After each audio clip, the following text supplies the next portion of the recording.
ऊर्ध्वं तथाधो नहि यस्य मानं तस्मिन् महोधान्मनिराजमानं मुक्तव्रजानामधिराजमानं श्रीस्वामिनारायणमानमामि श्रीस्वामिनारायणमानमामि ब्रह्माण्डसन्दो अविभासिकान्दे नैकात्मकल्याणनिगूढकान्दे मनुष्यरूपार्पितदिव्यशान्ते श्रीस्वामिनारायणमानमामि श्रीस्वामिनारायणमानमामि मनुष्यरूपं प्रतिमास्वरूपं तथाक्षरेधामनि दिव्यरूपं यस्यास्त्यभिन्नं कमनीयरूपं श्रीस्वामिनारायणमानमामि श्रीस्वामिनारायणमानमामि दिव्याम्बराभूषणभूषिताङ्गं दिव्याद्वितीयाकृतिमञ्जुलाङ्गं दिव्यत्वसम्पादकसङ्गीसङ्गं श्रीस्वामिनारायणमानमामि श्रीस्वामिनारायणमानमामि स्वस्वामिनारायणनाममन्त्रं स्वयं दिशन्तं भवपारयन्त्रं प्रौढप्रतापाश्रितलोकतन्त्रं श्रीस्वामिनारायणमानमामि नारायणमानमामि योगाद्विनाकारितसत्समाधिं सद्भक्तसङ्गातविनाशितादिं सम्प्रापयन्तं तमनाद्युपाधिं श्रीस्वामिनारायणमानमामि श्रीस्वामिनारायणमानमामि सर्वावतारान् प्रविलापयन्तं सर्वावतारे त्वमहोधरन्तं स्वराडिते स्वान् परिदर्शयन्तं श्रीस्वामिनारायणमानमामि श्रीस्वामिनारायणमानमामि मायेश ब्रह्माक्षरसङ्गबीजं येनादिमुक्तायपि तेषु बीजं तं सर्वदात्यान्तिकमुक्तिबीजं श्रीस्वामिनारायणमानमामि श्रीस्वामिनारायणमानमामि प्रत्यक्ष एव स्मिसदेति भानं दत्त्वा स्वकेभ्यो निजमूर्तिदानं यावद्रवीन्दो प्रकटप्रमाणं श्रीस्वामिनारायणमानमामि नारायणमानमामि त्वमेव माता च पिता त्वमेव त्वमेव बन्धु च सखा त्वमेव त्वमेव विद्या द्रविणं त्वमेव त्वमेव सर्वं मम देवदेव त्वमेव सर्वं मम देवदेव निजाश्रितानां सकलार्तिहन्ता सद्धर्मभक्तेरवनं विधाता दाता सुखानां मनसेप्सितानां तनोतु कृष्णोऽखिलमङ्गलं न તનોતુ કૃષ્ણો ખિલમંગલમ મુખં કરોતિ વાચાલમ પંગું લંઘયતે ગિરિમ યત્કૃપાતમહં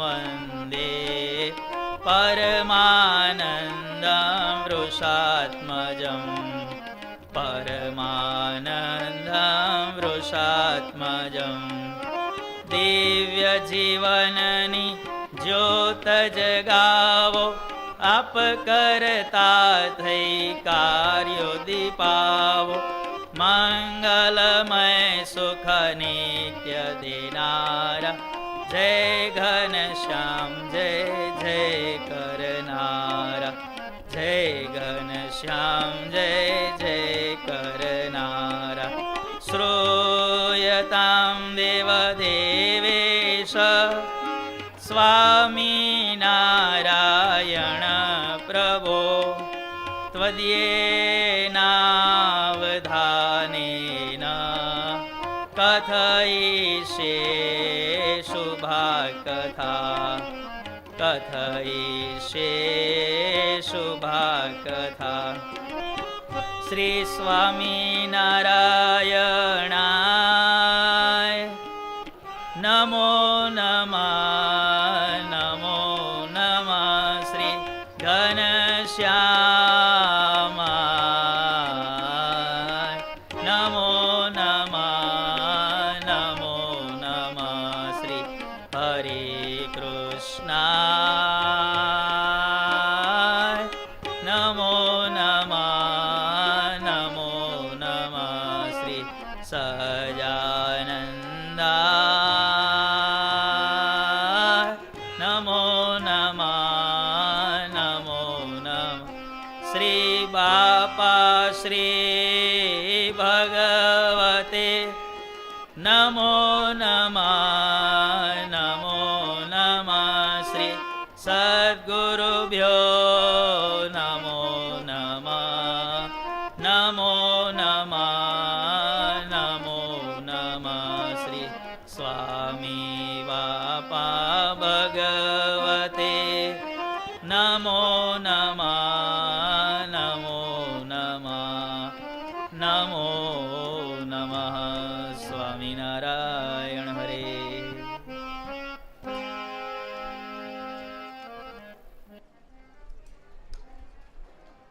ગઈકાલે આપણે કથામાં સાંભળ્યું શિયાણી ગામના મીઠા ભક્ત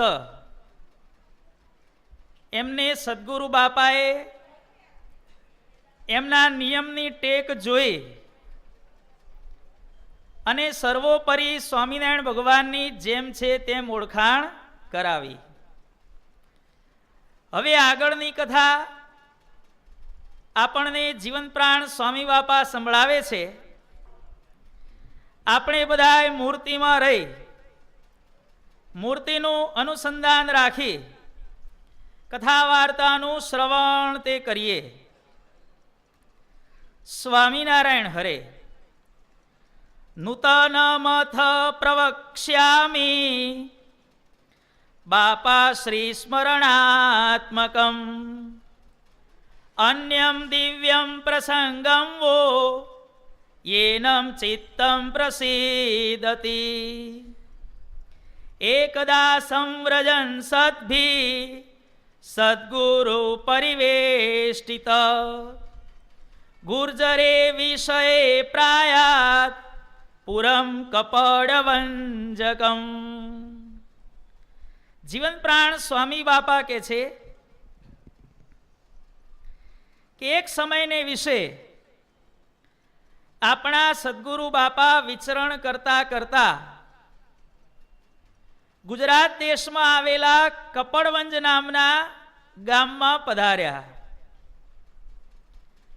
તત્ર તમ મોઢ જાતીય ચુનીલાલાભિધો દ્વિજ વિલોક્ય પરમાનંદમ સમવાપ નિજાંતરે તત્ર સદ્ગુરુણા પ્રોક્તામ કથામ શ્રુત્વા હરે પ્રિયામ અન્ય ધર્માન પરિત્યજ્ય શ્રી હરે શરણમ યયો. કપડવંજમાં કે છે કે એક મોડ બ્રાહ્મણ જ્ઞાતિના ચુનીલાલ નામના એક મુમુક્ષુ હતા. એમણે સદગુરુ બાપાના દર્શન કર્યા અને અંતરમાં અલૌકિક શાંતિ થઈ ગઈ. સદગુરુ બાપાના શ્રીમુખે કથા વાર્તા સાંભળી એટલે સ્વામિનારાયણ ભગવાનના આશ્રિત તે બન્યા.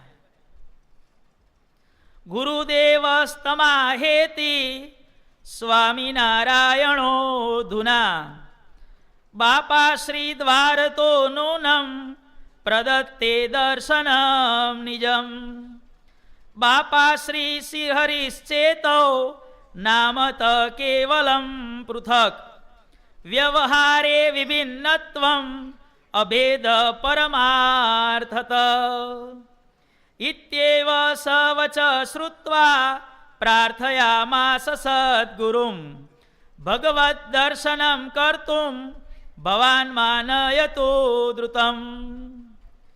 સદગુરુ બાપાએ એમને બીજી વાત કરી કે હે ચુનીલાલ, વર્તમાન સમયે સ્વામિનારાયણ ભગવાન અત્યારે જીવન પ્રાણ બાપા શ્રી સ્વરૂપે સાક્ષાત દર્શન તે આપે છે અને બંને એક જ છે, માત્ર નામ પૃથક છે, પરંતુ વિભૂતિમાં બિલકુલ કોઈ જાતનો ફેર નથી. આવા વચનો સાંભળ્યા એટલે ચુનીલાલને સંકલ્પ થયો કે સાક્ષાત સ્વામિનારાયણ ભગવાન જે સ્વરૂપે દર્શન આપતા હોય એવા બાપાશ્રીના મારે દર્શન અવશ્ય કરવા. હે ગુરુદેવ, તમે મને દર્શન કરવા માટે અત્યારે જ લઈ ચાલો. ત્યારે આપણા સદગુરુ બાપા કે છે સદગુરુસ્તમ ઉવાચેદમ ભવિતા તસ્ય દર્શનમ કિંતુ આજ્ઞા પ્રથમમ તસ્ય ગ્રાહ્યા અસ્માભિવિવેકત આજ્ઞામ લબ્ધ્વા યદા તાત વ્રજિષ્યામિ પુનઃ પ્રભો બાપાશ્રીયો દર્શનાર્થમ નિશ્યામિ ત્વામ સુનિશ્ચિતમ. સદગુરુ બાપા કે છે કે તમને દર્શન કરવાની ઈચ્છા થઈ એ બહુ સારું કામ છે, પણ બાપાશ્રીના દર્શન કરવા જવું હોય તો એમની આજ્ઞા વિના ક્યારે પણ જવાય નહીં. કારણ કે હમણાં જ અમે બાપાશ્રી જોડેથી પાછા આવ્યા છીએ અને તમારે ત્યાં કપડવંજમાં અમે કથા કરવા માટે આવ્યા છીએ. હમણાં ને હમણાં આવ્યા એટલે તાત્કાલિક હવે બાપાશ્રીની અમે રજા ન લઈએ અથવા તો બાપાશ્રી અમને સામેથી આવવાની આજ્ઞા ન કરે ત્યાં સુધી બાપાના દર્શન કરવા માટે અમારાથી જવાય નહીં. પણ તમને ઈચ્છા થઈ છે તો જ્યારે હવે અમે બાપાશ્રી પાસે જઈશું ત્યારે તમને અવશ્ય સાથે વૃષપુર લઈ જશું, તમે ચિંતા ન કરો. કે આશીર્વાદે પુરસ્કૃત્ય ચુનીલાલમ સુમેધસમ ગુરુદેવ તત પ્રાયાત સદ્ભિર્યુક્તો રમાપુરમ. આ પ્રમાણે ચુનીલાલને વાત કરી અને સદગુરુ બાપા પાછા અમદાવાદ પધાર્યા. અને ત્યાર પછી અથાભૂત તસ્ય દિદૃક્ષા બાપાશ્રીય પરા પુનઃ તેનાયમ ચુનીલાલાય સંદેશામાં પ્રહિણો દ્રુતમ. થોડાક સમય પછી આપણા સદગુરુ બાપાને જ્યારે બાપાશ્રી જોડે જવાનું થયું ત્યારે ઈશ્વર બાપાએ ચુનીલાલને કાગળ લખ્યો કે હે ચુનીલાલ, ગઈ સાલે અમે આવ્યા ત્યારે તમે અમને વાત કરી હતી કે મારે બાપાશ્રીના દર્શન કરવા છે અને પછી અમે તમને કહ્યું હતું કે અમે જ્યારે જઈશું ત્યારે તમને લઈ જઈશું, માટે જો તમારે આવવું હોય તો અમે જઈએ છીએ, આ તારીખે તમે અમારા ભેગા આવજો. ત્યારે ચુનીલાલ પોતે મુંબઈ નગરીમાં રહેતા હતા અભ્યાસ માટે. અવાપ્ય ગુરુ સંદેશમ મોહમય્યાખ્ય પત્તનાથ. મુંબઈનું નામ શું છે ભાઈ? મોહમય નગરી. ત્યાં જાય એ ભૂલો જ પડી જાય. આવી મોહમાયાની નગરીમાં આ ચુનીલાલ પોતે ત્યાં રહેતા હતા. સદગુરુ બાપાનો પત્ર મળ્યો એટલે એમણે સામો પત્ર જવાબ આપ્યો.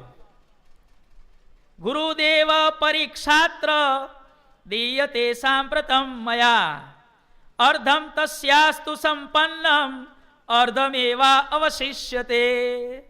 હે ગુરુદેવ, હું મુંબઈ ભણવા માટે આવ્યો છું. અત્યારે મારી પરીક્ષા ચાલે છે. અડધી પતિ છે અને અડધી બાકી છે. કે માટે પુનઃ પત્ર લખો કે હું બાપાશ્રીના દર્શન કરવા માટે હું ક્યારે આવું અને કયા રસ્તે આવું. આ ગંતવ્યમ મયા તત્ર કેન માર્ગેણ સત્વરમ. ત્યારે ચુનીલાલસ્ય વૃત્તમ તજ્ઞાત્વા સદ્ગુરુરીશ્વર. ચુનીલાલનો આ પત્ર વાંચી અને સદગુરુ બાપાએ એને જવાબ આપ્યો. વિક્ષામ બાપાશ્રીય કર્તુમ એકાકી શીઘ્રમય દથ બાપાશ્રી દર્શનમ કૃત્વા પત્ર વૃત્તમ નિવેદ્ય ચ. સદગુરુ બાપાએ પત્રની વાત કોને કરી? આપણા બાપાશ્રીને વાત કરી કે બાપા, કપડવંજમાં એક ચુનીલાલ નામનો એક છોકરો ખૂબ સારો ભગવદી છે, તમારા દર્શન કરવા માટે તત્પર છે. તો હવે એને ક્યારે આવવું, કઈ રીતે આવવું, હું શું વિગત કાગળમાં લખું? ત્યારે બાપાશ્રી કહે છે, પરીક્ષામ તે સમાપ્યેવ સ્વગ્રામે ગમનમ કુરુ પરિવારંચ દ્રષ્ટવાત્ર સમેહિતાત સત્વરમ.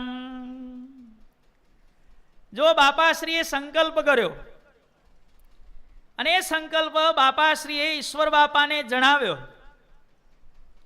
કે એને કહો ભગવાનને સંભાળીને પરીક્ષા શાંતિથી આપે. પરીક્ષા આપ્યા પછી એના ઘેર જાય. ઘેર જઈ પરિવારજનોને મળી લે અને પછી શાંતિથી અમારી પાસે આવે. આ પ્રમાણે લખો કે સીધો મુંબઈથી સ્ટીમરમાં બેસી અને દરિયાઈ માર્ગે અહીંયા ન આવે, આવું તમે લખો વાયા ઘેર. ત્યારે ચુનીલાલ આ પ્રમાણે પત્ર જ્યારે પ્રાપ્ત થયો, પત્ર વાંચી અને ચુનીલાલ પોતાને ઘેર ગયા. જો બાપાશ્રીએ સંકલ્પ કર્યો, શું સંકલ્પ કર્યો? કે એને લખો કે ઘેર થઈ અને અમારી પાસે આવે. આપણા કારણ સત્સંગની હજારો વિશેષતાઓમાંની એક વિશેષતાનો આજે આપણે સવિસ્તર અભ્યાસ કરવાનો છે. ભાઈ, આપણને મળ્યા સ્વામિનારાયણ ભગવાન અને એમની જે વંશાવલી એ બીજા અવતારો કરતા કઈ રીતે વિશિષ્ટ છે એનો આજે યથાકિંચિત આપણે સમજવાનો પ્રયત્ન કરવાનો છે. આ ભારત ભૂમિ ઉપર ધર્મના સ્થાપનને માટે, અધર્મના ઉત્થાપનને માટે જ્યારે જ્યારે સમય થાય ત્યારે અવતારો પ્રગટ થાય છે. સ્વામિનારાયણ ભગવાન પોતે જ પ્રેરણા કરી અને આ પૃથ્વી ઉપર એ અવતારોને અહીંયા મોકલવાનું કામ કરે છે. ભગવાનની પ્રેરણા મુજબ આ પૃથ્વી ઉપર અનેક અવતારો થયા. એમાં 24 અવતાર મુખ્ય કહેવાય છે અને એમાં પણ 10 અવતાર વધુ મુખ્ય કહેવાય છે. એની આપણે થોડી થોડી વાત કરી અને પછી આપણા ઉપાસ્ય ઈષ્ટદેવ સ્વામિનારાયણ ભગવાન એમના કરતા કઈ રીતે વિલક્ષણ છે એ આજે આપણે સમજવાનો પ્રયત્ન કરીએ. આ ભારત ભૂમિ ઉપર શાસ્ત્રમાં જણાવ્યા પ્રમાણે જે 10 અવતારો છે એમાં સૌથી પહેલો અવતાર ગણાય છે મત્સ્યાવતાર. ભગવાને સૃષ્ટિના કલ્યાણ માટે માછલાનું સ્વરૂપ લીધું. કે છે કે ભગવાનના ભક્ત સત્યવ્રત રાજા એક સમયે સરોવરમાં ઊભા રહી સવારના સમયે સૂર્યને અંજલિ આપી રહ્યા હતા. અને એ સમયે રાજાને અવાજ સંભળાયો, હે રાજા, શરણાગતનું રક્ષણ કરવું રાજાનો ધર્મ છે, કે તું મને બચાવ. કે રાજા આજુબાજુ જુએ છે કે આ કોણ છે, કે અવાજ ક્યાંથી આવે છે. આજુબાજુ આગળ પાછળ જોયું, કોઈ દેખાણું નહીં. અરે રાજા, હું અહીં છું. કે અલ્યા પણ અહીં એટલે ક્યાં? કે અરે તારા ખોબામાં. કે ખોબામાં જોયું તો પાણી સાથે નાની માછલી રાજાના ખોબામાં હતી અને માછલી બોલતી હતી, રાજા મને બચાવ. આ તળાવમાં કેટલાય જળચરો મારા શત્રુઓ છે, હું તારા શરણે આવી છું, બચાવ. રાજાએ એને પોતાના કમંડળમાં મૂકી. જ્યાં કમંડળમાં મૂકી ત્યાં માછલીનું સ્વરૂપ થઈ ગયું કમંડળ જેવડું. મહેલમાં લઈ ગયા. બગીચામાં એક નાનું તળાવ હતું. તળાવમાં માછલીને મૂકી. માછલીનું સ્વરૂપ તળાવ જેવડું થઈ ગયું. ત્યાંથી ઉચકી મોટા સરોવરમાં નાખી.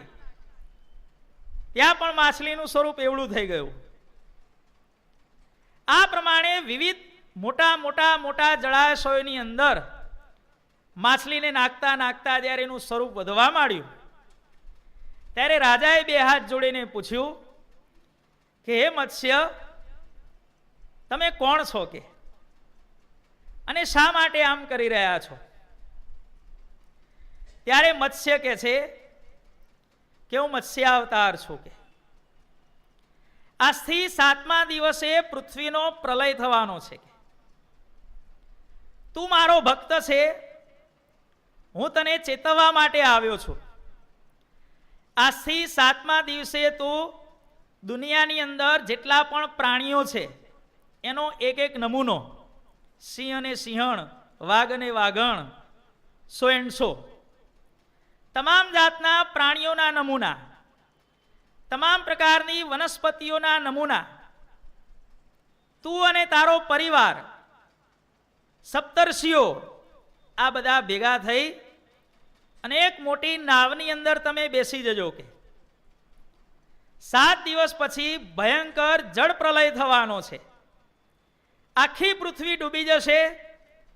તારી નાવ પણ ડૂબવાનું કામ કરશે. ત્યારે એ સમયે માછલાનું સ્વરૂપ ધારણ કરીને હું આવીશ અને મારું જે મત્સ્ય સ્વરૂપ હશે એને આગળ એક શિંગડું હશે. કે એ શિંગડાની સાથે તું તારી નાવને બાંધી દેજે. વર્ષો સુધી જળ પ્રલય ચાલશે પણ તને હું વાંધો આવવા નહીં દઉં. પૃથ્વીના રક્ષણને માટે, વેદોના રક્ષણને માટે આ પ્રમાણે સૌથી પહેલો મત્સ્યાવતાર થયો. બીજો અવતાર થયો કચ્છાવતાર.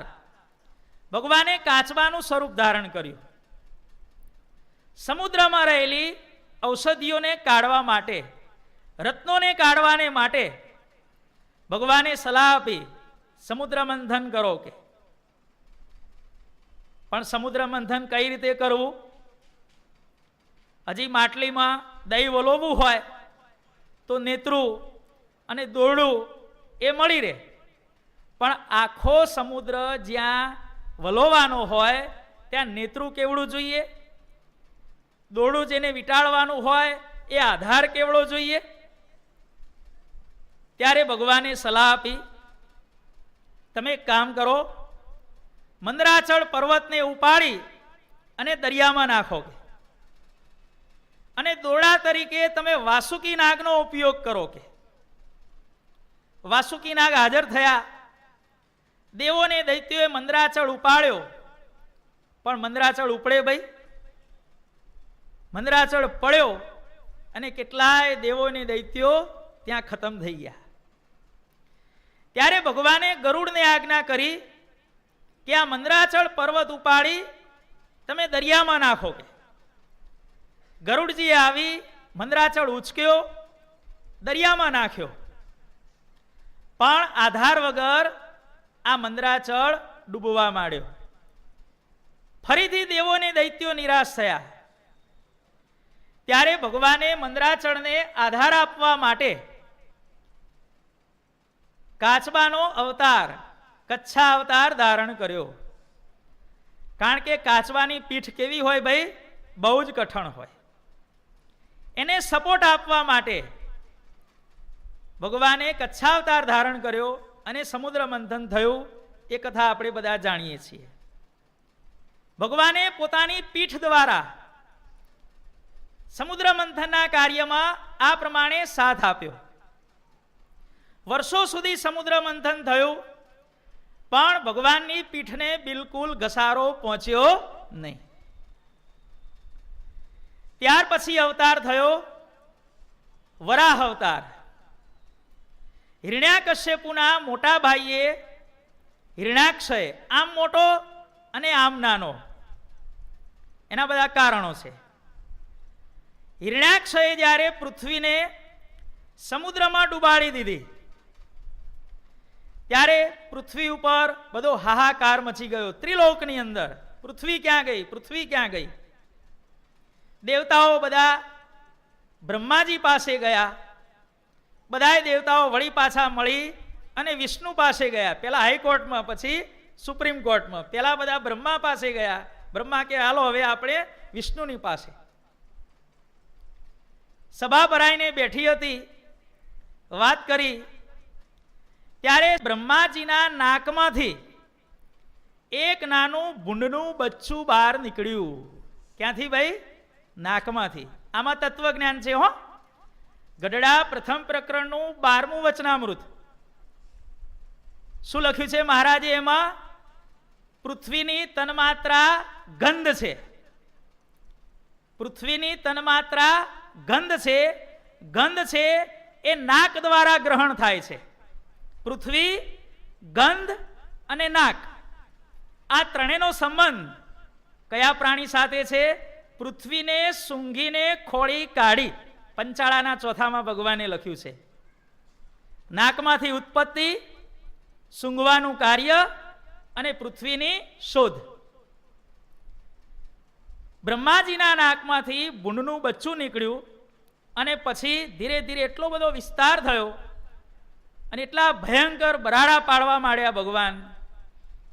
અને પછી પ્રભુ પધાર્યા દરિયામાં. સમુદ્રએ માર્ગ આપ્યો. હિરણ્યાક્ષ સાથે ભયંકર યુદ્ધ થયું.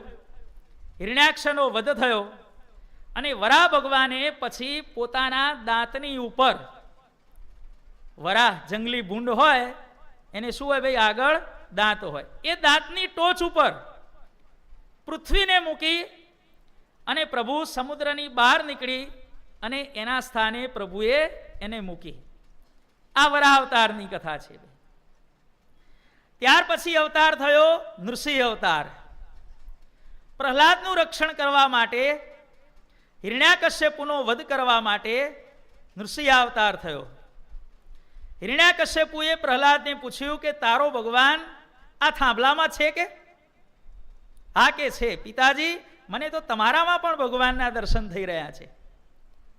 થાંભલો તોડ્યો, નૃસિંહ ભગવાન પ્રગટ થયા, હિરણ્યકશ્યપુને ઝાલ્યો અને પછી ક્યાં આવ્યા? ઉંબરા ઉપર આવ્યા. સંધ્યા સમયે, નહીં દિવસ નહીં રાત, ઉંબરા ઉપર, નહીં અંદર નહીં બહાર. નૃસિંહ ભગવાન પોતે નહીં દેવ નહીં દૈત્ય, નહીં મનુષ્ય નહીં પશુ. કારણ કે મોઢું શેનું હતું ભાઈ? સિંહનું હતું. અને શરીર શેનું હતું? મનુષ્યનું હતું. નખ વડે ચીરી નાખ્યો. હિરણ્યકશ્યપુનો વધ થયો અને પ્રહલાદને રાજગાદીએ બેસાડી અને પ્રભુધામમાં પધાર્યા. આ થઈ નૃસિંહ અવતારની કથા. ત્યાર પછી લોકોને ધર્મમાં પ્રવર્તાવવા માટે, શાસ્ત્ર રચના કરવા માટે વ્યાસ ભગવાનનો અવતાર થયો. વ્યાસ ભગવાને 18 પુરાણ કર્યા, 4 વેદનો વિભાગ કર્યો, 1,00,000 શ્લોકનું મહાભારત કર્યું.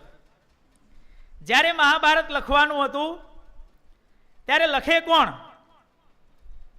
ત્યારે બોલાવવામાં આવ્યા કોને? ગણપતિને બોલાવવામાં આવ્યા. ગણપતિ, મારે તમારી મદદની જરૂર છે.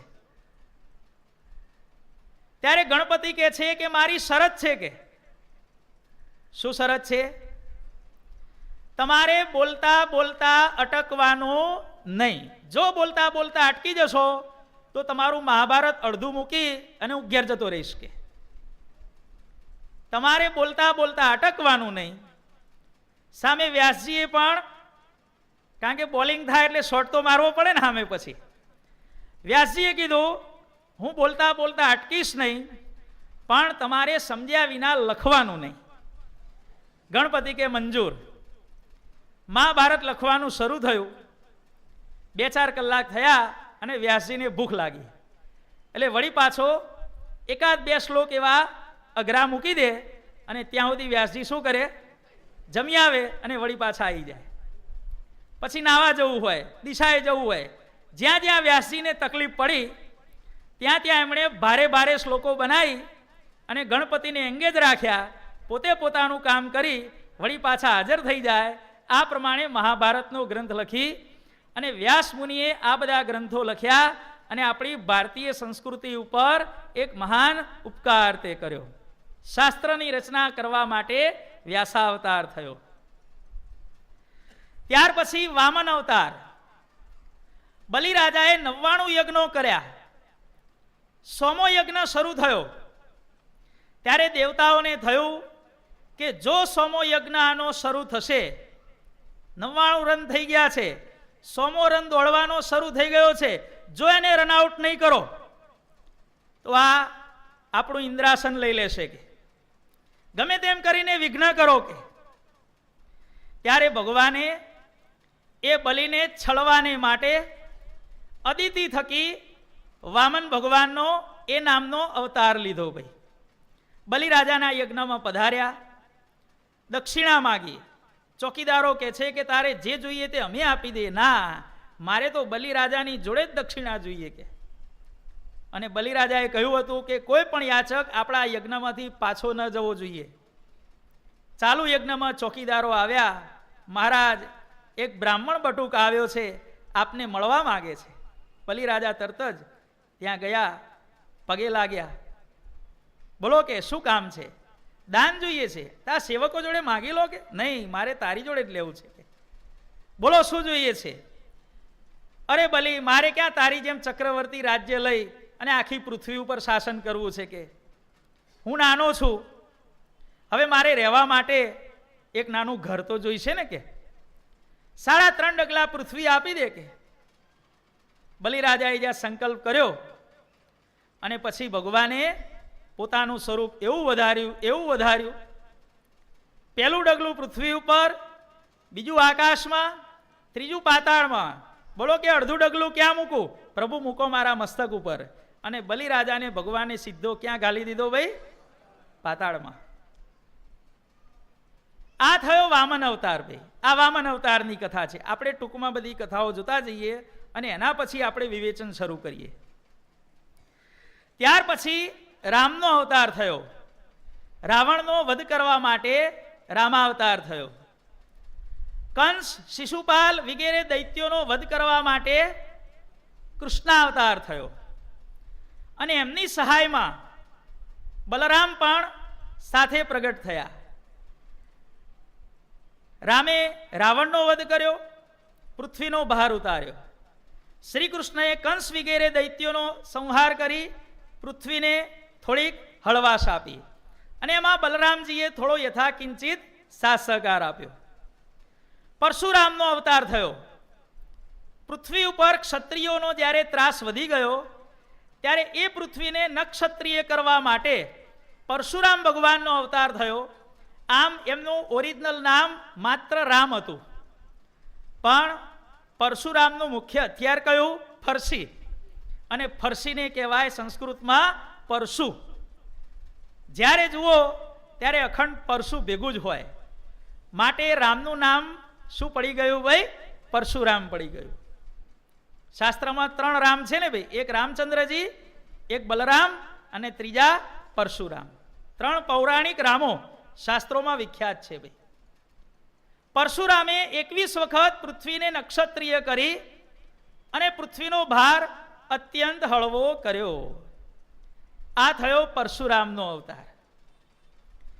ત્યાર પછી કહે છે કે ભવિષ્યમાં કલ્કી અવતાર થવાનો છે. ઘોડા ઉપર બેસશે, તલવાર લઈને ફરશે અને જે કોઈ આડો અવળો હાલતો હશે એ બધાને જોડતો જ આવશે. એ અવતારનું કામ જો ભવિષ્યમાં કળિયુગ વધશે ને ત્યારે કલ્કી અવતાર આ કામ કરશે, અસુરોનો સંહાર કરશે. આ પ્રમાણે આપણે આ બધી અવતારની કથાઓ જોઈ. દરેક અવતારોએ પૃથ્વી ઉપર આવી અને એ સમયે જે પ્રમાણે જરૂરિયાત હતી એ પ્રમાણે કાર્યો કર્યા. સ્વામિનારાયણ ભગવાન પણ પોતાના સંકલ્પે કરીને પ્રગટ થયા, ભગવાને પણ કાર્યો કર્યા. પણ પૂર્વેના અવતારોના કાર્યોમાં અને સ્વામિનારાયણ ભગવાનના કાર્યોમાં, પૂર્વેના અવતારોના કાર્ય કરવાની રીતમાં અને સ્વામિનારાયણ ભગવાનના કાર્ય કરવાની રીતમાં કેટલો બધો ફેર છે ભાઈ. એનો આપણે અભ્યાસ હવે કરવાનો છે ભાઈ. સૌથી પહેલો મત્સ્યાવતાર થયો. એણે પોતાના આશ્રિત રાજાને અને સૃષ્ટિને બચાવવા માટે શું કહ્યું કે તું મારા શિંગડાની સાથે તારી નાવનું દોરડું બાંધી દેજે. મત્સ્યાવતારે પોતાનું અવતાર કાર્ય કરવા માટે શેનો ઉપયોગ કર્યો ભાઈ? શિંગડાનો ઉપયોગ કર્યો. કચ્છ અવતાર થયો. સમુદ્ર મંથનમાં મંદરાચળને સપોર્ટ આપવા માટે કચ્છ અવતારે પોતાના શરીરના કયા અંગનો ઉપયોગ કર્યો ભાઈ? પીઠનો ઉપયોગ કર્યો. મત્સ્યાવતારે પોતાનું શિંગડું વાપર્યું, ત્યાર પછી કચ્છ અવતારે પોતાની પીઠ વાપરી. વરાહ અવતારે પૃથ્વીને સમુદ્રમાંથી બહાર કાઢવા માટે પોતાના શરીરમાં આગળ રહેલો દાંત, એ દાંત વાપર્યો. હિરણ્યકશિપુનો વધ કરવા માટે નૃસિંહ ભગવાને પોતાના નખ વાપર્યા. વ્યાસ ભગવાને પોતાનું અવતાર કાર્ય ગ્રંથોની રચના કરવા માટે કાગળ અને પેન વાપર્યા. વામનજીએ પોતાનું અવતાર કાર્ય કરવા માટે પોતાના 2 પગ વાપર્યા. રામચંદ્રજીએ રાવણનો વધ કરવા માટે ધનુષ્ય વાપર્યું. બલરામજીએ દૈત્યોનો વધ કરવા માટે હળ વાપર્યું. પરશુરામે પૃથ્વીને નક્ષત્રિય કરવા માટે ફરસીનો ઉપયોગ કર્યો. શ્રી કૃષ્ણ ભગવાને પોતાનું અવતાર કાર્ય કરવા માટે સુદર્શન ચક્રનો ઉપયોગ કર્યો. ભવિષ્યમાં થનારો કલ્કી અવતાર એ તલવારનો ઉપયોગ કરવાનો છે. પૂર્વેના અવતારોએ જે કાર્યો આ જગતના કલ્યાણને માટે કર્યા, એ અવતાર કાર્ય કરવા માટે પૂર્વેના અવતારોએ કાં તો પોતાના શરીરના કોઈ તેજસ્વી અંગનો ઉપયોગ કર્યો છે, અથવા તો કોઈ જાતના ઇન્સ્ટ્રુમેન્ટનો ઉપયોગ કર્યો છે, સાધન વાપર્યું. કોઈએ અંગ વાપર્યું, કોઈએ સાધન વાપર્યું. જ્યારે આપણા સ્વામિનારાયણ ભગવાન આ બધા અવતારોથી કઈ રીતે વિલક્ષણ છે? સ્વામિનારાયણ ભગવાને પ્રગટ થઈ અને ક્યારે પણ પોતાના શરીરના અંગનો ઉપયોગ કર્યો નથી. સ્વામિનારાયણ ભગવાને પ્રગટ થઈ અને ક્યારે કોઈ પણ જાતના શસ્ત્ર, સાધન કે ઇન્સ્ટ્રુમેન્ટનો પ્રયોગ કર્યો નથી. ખ્યાલ આવે છે ને ભાઈ હવે બધાને? સ્વામિનારાયણ ભગવાને ક્યારે જિંદગીમાં શસ્ત્ર ધારણ કર્યું છે ભાઈ? અને તેમ છતાંય પૂર્વેના અવતારો જેવા કાર્ય ન કરી શક્યા, એના કરતાં પણ ચડિયાતા કાર્યો સ્વામિનારાયણ ભગવાને પોતાના ભક્તોની પાસે કરાવ્યા ભાઈ, પોતાના આશ્રિતોની પાસે કરાવ્યા. સ્વામિનારાયણ ભગવાને પ્રગટ થઈ અને જે કાર્યો કર્યા એ કાર્યો શેના દ્વારા કર્યા ભાઈ? પોતાના સંકલ્પે કરીને કર્યા. ભગવાન સંકલ્પ કરતા આવે અને કામ થતું જાય, સંકલ્પ કરતા આવે અને કામ થતું જાય. બીજા બધા અવતારોએ પોતાના શરીરનું અંગ વાપરીને અથવા તો કોઈ સાધન વાપરીને પોતાના અવતાર કાર્યને પૂરું કર્યું. જ્યારે સ્વામિનારાયણ ભગવાને માત્ર સંકલ્પે કરીને જે કંઈ કાર્ય કરવાનું હોય સંકલ્પે કરીને ભગવાને કયા કયા કાર્યો કર્યા? સૌથી પહેલું તો સંવત 1837 ચૈત્ર સુધી નોમને દિવસે ભગવાન પ્રગટ થયા. શું કોઈએ પ્રાર્થના કરી હતી ભાઈ? શું દુર્વાસાનો શાપ લાગ્યો હતો? ના. સ્વામિનારાયણ ભગવાનને સંકલ્પ થયો કે બધા બ્રહ્માંડોમાંથી જીવો મારી મૂર્તિમાં આવે છે અને આ બ્રહ્માંડમાંથી કોઈ જીવાત્મા મારા ધામમાં કેમ નથી આવતો? ત્યારે ભગવાને આપણા ગોપાળ બાપાને કહ્યું, શું સંકલ્પ? ચાલો મુનિઓ દર્શન દઈએ ભરતખંડ મોજાર. આ ભગવાનનો સંકલ્પ. અને એ ભગવાનનો સંકલ્પ એના અનુસારે કરી અને બદ્રિકાશ્રમમાં દુર્વાસાના શાપનું શાસ્ત્રમાં લખાણ કરવા માટે ભગવાને નિમિત્ત ઊભું કર્યું. માટે ભગવાન પ્રગટ થયા એ કોઈના સલાહ સૂચન કે અભિપ્રાયને ધ્યાનમાં લઈને નહીં, પરંતુ પોતાના સંકલ્પે કરીને પ્રગટ થયા. અને યોગાનુયોગ 1837 સ્વામિનારાયણ ભગવાન પ્રગટ થયા. ભગવાન કઈ રીતે પ્રગટ થયા, મુક્તો સાથે શું વાતચીત થઈ, એ કીર્તન પ્રગટ્યા પોતે પરમ દયાળુ, એ કીર્તનનો પેજ નંબર પણ હરિજ્ઞાનામૃતની અંદર સ્વામી બાપાએ 37 રાખ્યો છે ભાઈ. ભગવાન પ્રગટ થયા 37ની સાલમાં અને પ્રગટ્યા પોતે પરમ દયાળુ, એ કીર્તન પણ કયા પેજ નંબર ઉપર છે ભાઈ? બધાને યાદ રહી ગયું ને ભાઈ? 37મા પેજ ઉપર છે ભાઈ. અને એમાં ભગવાન આખી પોતાના પ્રાગટ્યની કથા, કારણ કે આપણા જીવન પ્રાણ સ્વામી બાપાએ જે હરિજ્ઞાનામૃત કાવ્ય બનાવ્યું છે ને, એમાં દરેક ક્રિયામાં રહસ્ય રહેલું છે ભાઈ. એનું એક એક કીર્તન અત્યંત ગહન છે. અલા કીર્તન ગહન છે? ના, એ દરેક કીર્તનની એક એક કડી પણ અત્યંત ગહન છે. અલા એની એક એક કડી ગહન છે? ના, એ એક એક કીર્તનની એક એક લીટી પણ અત્યંત ગહન છે. અલા એની લીટી ગહન છે? ના, એ એક એક લીટીમાં આવતી એક એક ચરણ, એક પંક્તિ, એ પણ અત્યંત ગહન છે. અલા ચરણ ગહન છે? ના, એક એક ચરણમાં આવતો એક એક શબ્દ, એ પણ અત્યંત ગહન છે. અલા શબ્દ ગહન છે? ના, એક એક શબ્દની અંદર આવતો એક એક અક્ષર પણ અત્યંત ગહન છે ભાઈ. આવું હરિજ્ઞાનામૃત કાવ્ય જે આપણા જીવન પ્રાણ સ્વામી બાપાએ બનાવ્યું. અને જોજો ભવિષ્યની અંદર આપણા જીવન પ્રાણ સ્વામી બાપાનું નામ જ્યારે દશે દિશામાં જ્યારે ગાજતું થશે, તો એમાં સૌથી વધારે ફાળો કોનો હશે? આ હરિજ્ઞાનામૃત કાવ્યના કીર્તનોનો ફાળો હશે ભાઈ. બહુ સુંદર બાપાએ ગ્રંથ બનાવ્યો છે. સર્વે શાસ્ત્ર માત્રનો સાર બાપાએ એની અંદર મૂકી દીધો છે. એ 37મા પેજ ઉપર પ્રગટ્યા પોતે પરમ દયાળુ, એ કીર્તન બાપાએ ત્યાં બનાવ્યું અને 37મા પેજ ઉપર જ મૂક્યું કે ભગવાન કઈ રીતે પ્રગટ થયા એની કથા આખી સાંભળો. કે સ્વામિનારાયણ ભગવાન પ્રગટ થયા પોતાના સંકલ્પે કરીને, કોઈને પૂછીને પ્રગટ નહોતા થયા ભાઈ.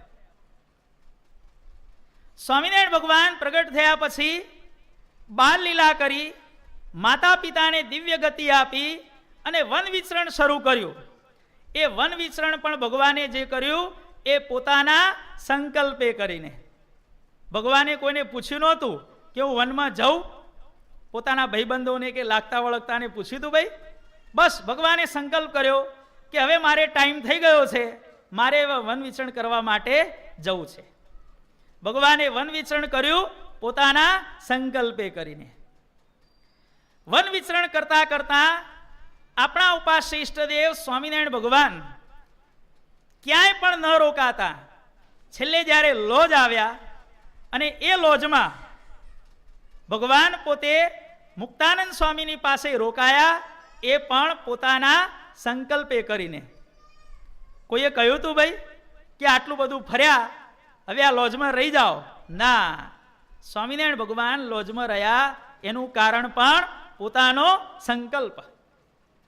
સ્વામિનારાયણ ભગવાને રામાનંદ સ્વામીને ગુરુ કર્યા, એ પણ પોતાના સંકલ્પે કરીને.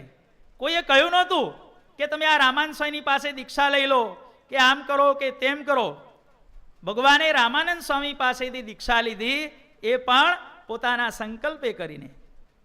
ધર્મધુરાને ગ્રહણ કરી, એ પણ પોતાના સંકલ્પે કરીને. દાદા ખાચરના દરબારમાં રહ્યા, એ પણ પોતાના સંકલ્પે કરીને. ઘણા સત્સંગમાં એમ કે ભાઈ આ દાદા ખાચરનો બહુ પ્રેમ જોયો એટલે ભગવાન દાદાને ઘેર રહી ગયા. શું આ વાત સાચી છે ભાઈ? આ વાત સદંતર ખોટી છે ભાઈ. દાદા ખાચર પ્રેમી હતા તો શું બીજા સત્સંગમાં કોઈ પ્રેમી જ નતા ભાઈ? આ પર્વતભાઈ, સુંદરજી સુથાર, હવે કંઈક હતા. પણ ભગવાને દાદા ખાચરના દરબારમાં પોતાનું ઘર માનીને રહેવાનો સંકલ્પ જે કર્યો, એ ક્યારે કર્યો હતો? દાદાના ઘેર પધાર્યા ત્યારે? ના, અક્ષરધામમાં પ્રોગ્રામ નક્કી થઈ ગયો હતો ભાઈ. લોયા પ્રકરણનું 3જું વચનામૃત, એની ટીકાની અંદર જુઓ ભાઈ.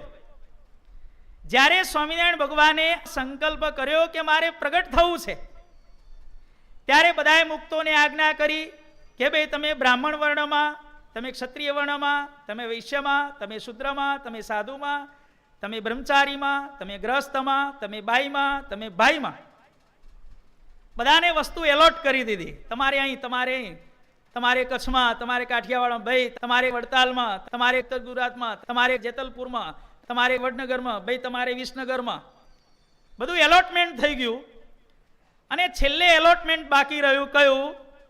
કાઠીની જ્ઞાતમાં સ્ત્રી રૂપે કોણ દેખાય? ત્યારે સ્વામિનારાયણ ભગવાને લાડુબા, જીવુબા, રાજબાઈ, આ બધા મુક્તોને આજ્ઞા કરી કે તમે કાઠીની જ્ઞાતિમાં સ્ત્રી રૂપે દેખાય અને જીવોના મોક્ષનું કામ કરો. ત્યારે આ ત્રણેય મુક્તોએ ના પાડી કે મહારાજ, કાઠીની જ્ઞાતિમાં સ્ત્રી રૂપે દેખાવા માટે અમે રાજી નથી. મહારાજ કે કેમ ભાઈ, તમને શું પ્રોબ્લેમ છે? કે મહારાજ, કાઠીની જ્ઞાતમાં સ્ત્રી રૂપે જો અમે દેખાઈએ તો સૌથી પહેલી મુશ્કેલી એ કે આપ જ્યાં જ્યાં દેશ પરદેશ વિચરણ કરો ત્યાં અમારાથી સાથે અવાય નહીં. અમે સ્ત્રી રૂપે હોઈએ, સભામાં તમે પ્રશ્ન ઉત્તર કરો, એ અમારાથી સાંભળવામાં આવે નહીં. તમે અને સંતો બેઠા હો ત્યાં અમારાથી જોડે બેસાય નહીં. વળી મહારાજ, અમે આ લોકમાં પ્રગટ થઈએ અને પછી અમારા આ લોકના મા બાપ જે હોય એ અમને કોઈકની સાથે પરણાવે અને અમારે સાસરે જવું પડે, અને સાસરિયા કેવા મળે કઈ નક્કી હોય ભાઈ? અમને તમને ભજવાનું સુખ ન આવે તો? મહારાજે વિચાર કર્યો કે આ ત્રણેયના જે ઓબ્જેક્શનો છે એ સાવ કાઢી નાખવા જેવા નથી. વાત તો સાચી છે, વાત વ્યાજબી છે. ત્યારે સ્વામિનારાયણ ભગવાને આ ત્રણેય મુક્તોને કહ્યું કે જુઓ, સૌથી પહેલી વસ્તુ કે અમે તમને નિરાવરણ દ્રષ્ટિ આપીશું. અમે જ્યાં જ્યાં જઈએ, અમે 1837માં ચૈત્ર સુધી નોમના દિવસે અમે પ્રગટ થઈએ ત્યારથી કરી અને તમે અમારી બધી લીલા, તમને મૂર્તિમાન સાક્ષાત અવશ્ય દેખાશે. ચાલો, હવે તમને વાંધો છે કે? પેલા ઓબ્જેક્શનનું સોલ્યુશન શું આવ્યું ભાઈ? તમને અમે નિરાવરણ દ્રષ્ટિ આપીશું. ત્યાર પછી મહારાજે કહ્યું કે અમે તમને પુરુષનો સ્પર્શ થવા દઈશું નહીં. જુઓ ભાઈ, જીવુબા, લાડુબા અને રાજબાઈ ત્રણેયની ભગવાને કેવી રક્ષા કરી ભાઈ? અજોડ રક્ષા કરી. લાડુબાનું સગપણ જેની સાથે થયેલું એ ગામમાં લૂંટારા આવેલા ભાઈ, અને લૂંટારાઓએ લૂંટ કરી એટલે ગામના જુવાનિયા તલવાર ને બંદૂકો ને ભાલા લઈને પાછળ પડ્યા. અને એ સમયે લાડુબાનું જેની સાથે સગપણ થયેલું એ છોકરો પણ લૂંટારાઓ સાથે લડવા ગયો અને ત્યાં મહારાજે એને સંભાળી લીધો. એટલે લાડુબાનું કામ પણ ભગવાને આ રીતે કર્યું. જીવુબાને એમના સાસુ રાયબાઈએ રજા આપી કે જા બેટા, વાંધો નહીં, કે તારે ભગવાન બજવા છે ને, જતી રે પાછી, જા. અને રાજબાઈ સિંહના જેવું રૂપ દેખાડ્યું, વિદાય આપી દીધી. ત્રણેયની રક્ષા કરી. મહારાજ કહે છે કે તમને પુરુષનો સ્પર્શ નહીં થવા દઈએ. અને ત્રીજી વસ્તુ, તમે જે ગામમાં, જે સ્થળમાં તમે પ્રગટ થશો, એ સ્થળને અમે અમારું ઘર માનીને તમારી જોડે જ રહીશું. જા. આ સોલ્યુશન ભગવાને આપ્યા. એટલે આ જીવુબા, આ લાડુબા અને આ રાજબાઈ અને બીજા બધા જે મોટા મોટા સાંખ્યોગી બાઈઓ એ કાઠીની નાતમાં સ્ત્રી રૂપે દેખાયા. હવે તમે કહો કે ભગવાન એભલ ખાચર અને દાદા ખાચરનો પ્રેમ જોઈને ગઢપુરમાં રહી ગયા, કે આ બધું પ્રી પ્લાનિંગ પહેલેથી અક્ષરધામમાં થયેલું હતું? ભાઈ જીતુભાઈ, શું હતું કહો, હવે કહો. પહેલેથી પ્રી પ્લાનિંગ હતું. ભગવાન પોતે જે કંઈ કાર્ય કરે છે એ પોતાના સંકલ્પે કરીને કરે છે. અને ભગવાન આ પ્રમાણે પોતાના સંકલ્પે કરી અને દાદા ખાચરના દરબારમાં નિવાસ કરીને રહ્યા. 4 બહેનો, જીવુબા, લાડુબા, નાનીબા અને પાછીબા, અને એમનાથી નાના દાદા ખાચર. આમ જો જોવા જઈએ ને તો એભલ ખાચરના પેલા 5 થી 6 બાળકો, આ 4 બહેનો, સૌથી નાના દાદા ખાચર, એના પેલા 5-6 બાળકો એભલ ખાચરને હતા. એ બધાએ નાનપણમાં રોગને કારણે ધામમાં જતા રહેલા. કારણ કે અત્યારની જેમ રસીની સગવડ કે બીજી દવા દારૂની સગવડ એ વખતે હતી નહીં. એટલે 5 થી 6 બાળકો તો ભગવાને સંભાળી લીધા ભાઈ. અને પછી જીવુબા પ્રગટ થયા. હવે જીવુબા પ્રગટ થયા, બધાને ફફડાટ હતો કે આગળના 5-6 બાળકો ધામમાં જતા રહ્યા અને આ છોકરી પણ જો ધામમાં જતી રહેશે તો.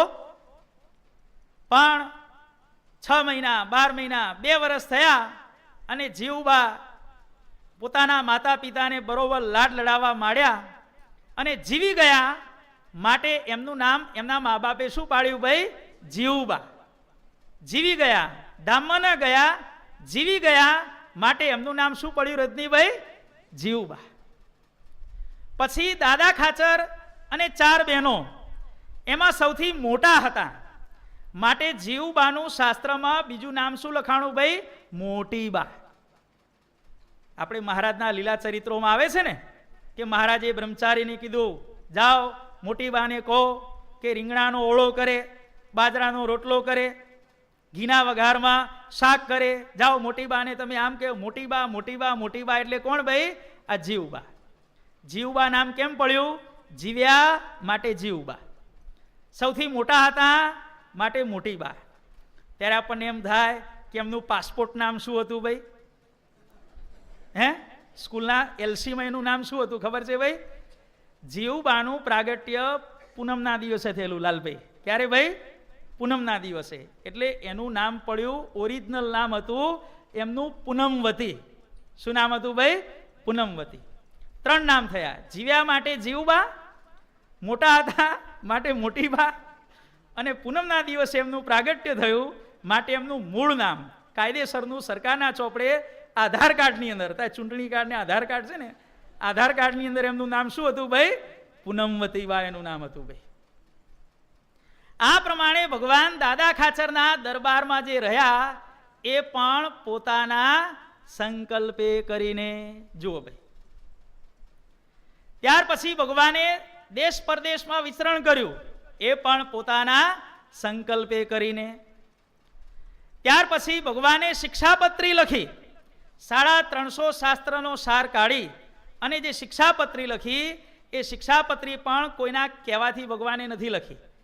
શિક્ષાપત્રી લખવાનું જે ભગવાને પરમ પવિત્ર કાર્ય કર્યું, ભવિષ્યની પેઢીને ધર્મનું, જ્ઞાનનું, વૈરાગ્યનું, ભક્તિનું, મોક્ષ માર્ગનું શિક્ષણ આપવા માટે ભગવાને જે શિક્ષાપત્રી લખી એ પણ પોતાના સંકલ્પે કરીને લખી. ત્યાર પછી સ્વામિનારાયણ ભગવાને શાસ્ત્ર મુજબ માત્ર એક જ દત્તક લેવાય, પણ આપણા ઉપાસ્ય ઇષ્ટદેવ શ્રીજી મહારાજે 2 દત્તક લીધા, એ પણ પોતાના સંકલ્પે કરીને. સુવાસિની ભાભીને વચન આપ્યું હતું ને ભાઈ, એ સંકલ્પ પૂરો કરવા માટે ભગવાને 2 દત્તક લીધા. અને જ્યારે 2 દત્તક લીધા ત્યારે આપણા ગોપાળ બાપા સ્વામિનારાયણ ભગવાનને મળવા માટે ગયા કે પ્રભુ, શાસ્ત્ર મુજબ તો 1 જ દત્તક લેવાય, તમે 2 કેમ લીધા? કે ત્યારે મહારાજ કહે છે કે હું તો શાસ્ત્ર અતીત છું, કે હું શાસ્ત્રથી પર છું, કે શાસ્ત્રની કોઈ કાયદા કલમ એનાથી હું પર છું, માટે મને કોઈ લાગુ ન પડે. ત્યારે ગોપાળ બાપા કહે છે કે મહારાજ, ભલે તમે 1ના બદલે 2 લીધા, 3-4 લીધા હોત તો એમને વાંધો નહોતો, પણ મારો પ્રશ્ન એ છે કે તમારી વારસાઈ એ તમે આમને હોપશો કે આમને હોપશો? ત્યારે સ્વામિનારાયણ ભગવાન કે કોઈને નહીં. કે ત્યારે ગોપાળ બાપા વધુ મૂંઝાણા કે ભગવાન, 1ના બદલે 2 દત્તક લીધા, 2માંથી પાછી તમારી વારસાઈ કોને આપવાની નથી, આ બધું છે શું? કે તમારા વારસદાર પદે તમે કોને નિમવાના છો? ત્યારે સ્વામિનારાયણ ભગવાન કહે છે કે ગોપાળાન સ્વામી, તમને કે કોઈને આપવાની નથી. કે નથી અયોધ્યા પ્રસાદજીને આપવાની, નથી રઘુવીરજી મહારાજને આપવાની. મારા સૌથી પહેલા સાર્વભૌમ વારસદાર તરીકે મારે તમને નિમવાના છે.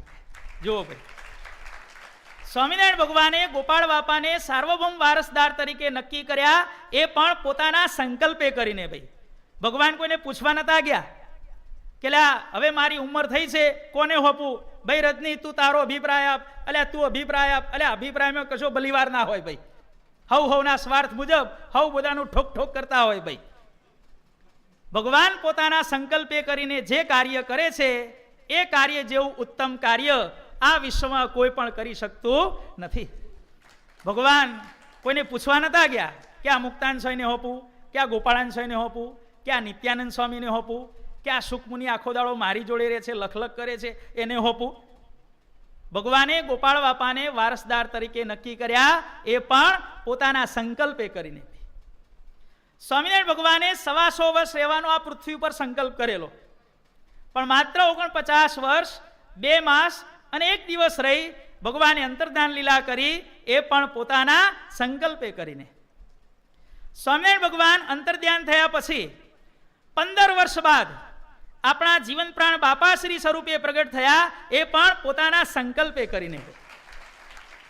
કોઈએ કહ્યું હતું ભાઈ કે 15 વર્ષનો ટાઈમ થઈ ગયો છે, પેલો તમારો હવાનો વાયદો હતો એનું હવે શું કરવાનું છે? આપણે જેમ કોઈને પૈસા ઉઘરાણી આપ્યા હોય, 1 લાખ 2 લાખ કે 5 લાખ આપ્યા હોય ને, 10-15 વર્ષથી ન આપે, પછી ભાઈ તારે શું કરવાનું છે? બોલ, આટલું વ્યાજ ચડ્યું છે, આમ છે તેમ છે, ક્યારે આપવાનું છે?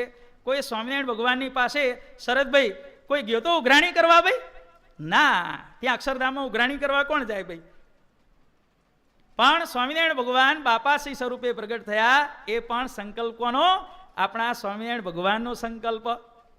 દેવુબાને કીધું, વર માગો, તમ જેવા પુત્ર ખપે, તથાસ્તુ, ધેટ્સ ઓલ, ફિનિશ. વાતચીત પૂરી થઈ ગઈ. ભાઈ, સાંઈ બાપા કહે છે કે આટલી જ વાત થઈ હતી. કેટલી વાત? પેલું વર માગો, તમ જેવા પુત્ર ખપે, તથાસ્તુ. અને પછી કહ્યું કે અમારા પૂર્વે ઘણા નામ પડી ગયા છે, કે એટલે હવે અમારા ઘણા નામ ન પડે એટલા માટે અત્યારથી એડવાન્સમાં અમે તમને કહી દઈએ છીએ કે અબ પ્રગટ થઈશું, માટે અમારું નામ અબજી રાખજો, અને એ નામ બીજી રીતે અમે સાર્થક કરીશું કે અમે પ્રગટ થઈને અબજો જીવોના કલ્યાણ કરીશું, માટે તમે અમારું નામ અબજી રાખજો. સ્વામિનારાયણ ભગવાન બાપાશ્રી સ્વરૂપે પ્રગટ થયા, એ પણ પોતાના સંકલ્પે કરીને.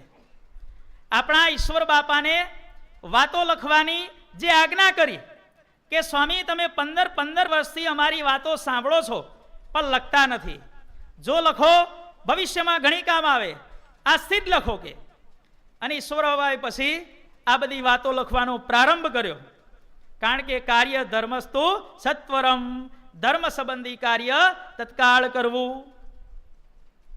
અને એ આજ્ઞાને અનુસરી અને આપણા ઈશ્વર બાપાએ વાતો લખવાની શરૂઆત કરી.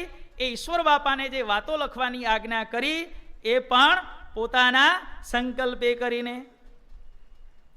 આપણા ગોપાળ બાપાએ નિર્ગુણ બાપાને વારસદાર પદે નિયુક્ત કર્યા, એ પણ પોતાના સંકલ્પે કરીને. આપણા નિર્ગુણ બાપાએ ઈશ્વર બાપાને વારસદાર બનાવ્યા, એ પણ પોતાના સંકલ્પે કરીને. આપણા ઉપાસ્ય ઈષ્ટદેવ આ મણિનગર ધામને પોતાનું ઘર માનીને બિરાજમાન થવા માટે જયપુરથી અહીંયા પધાર્યા, એ પણ પોતાના સંકલ્પે કરીને. કોઈ લેવા ગયા હતા ભાઈ?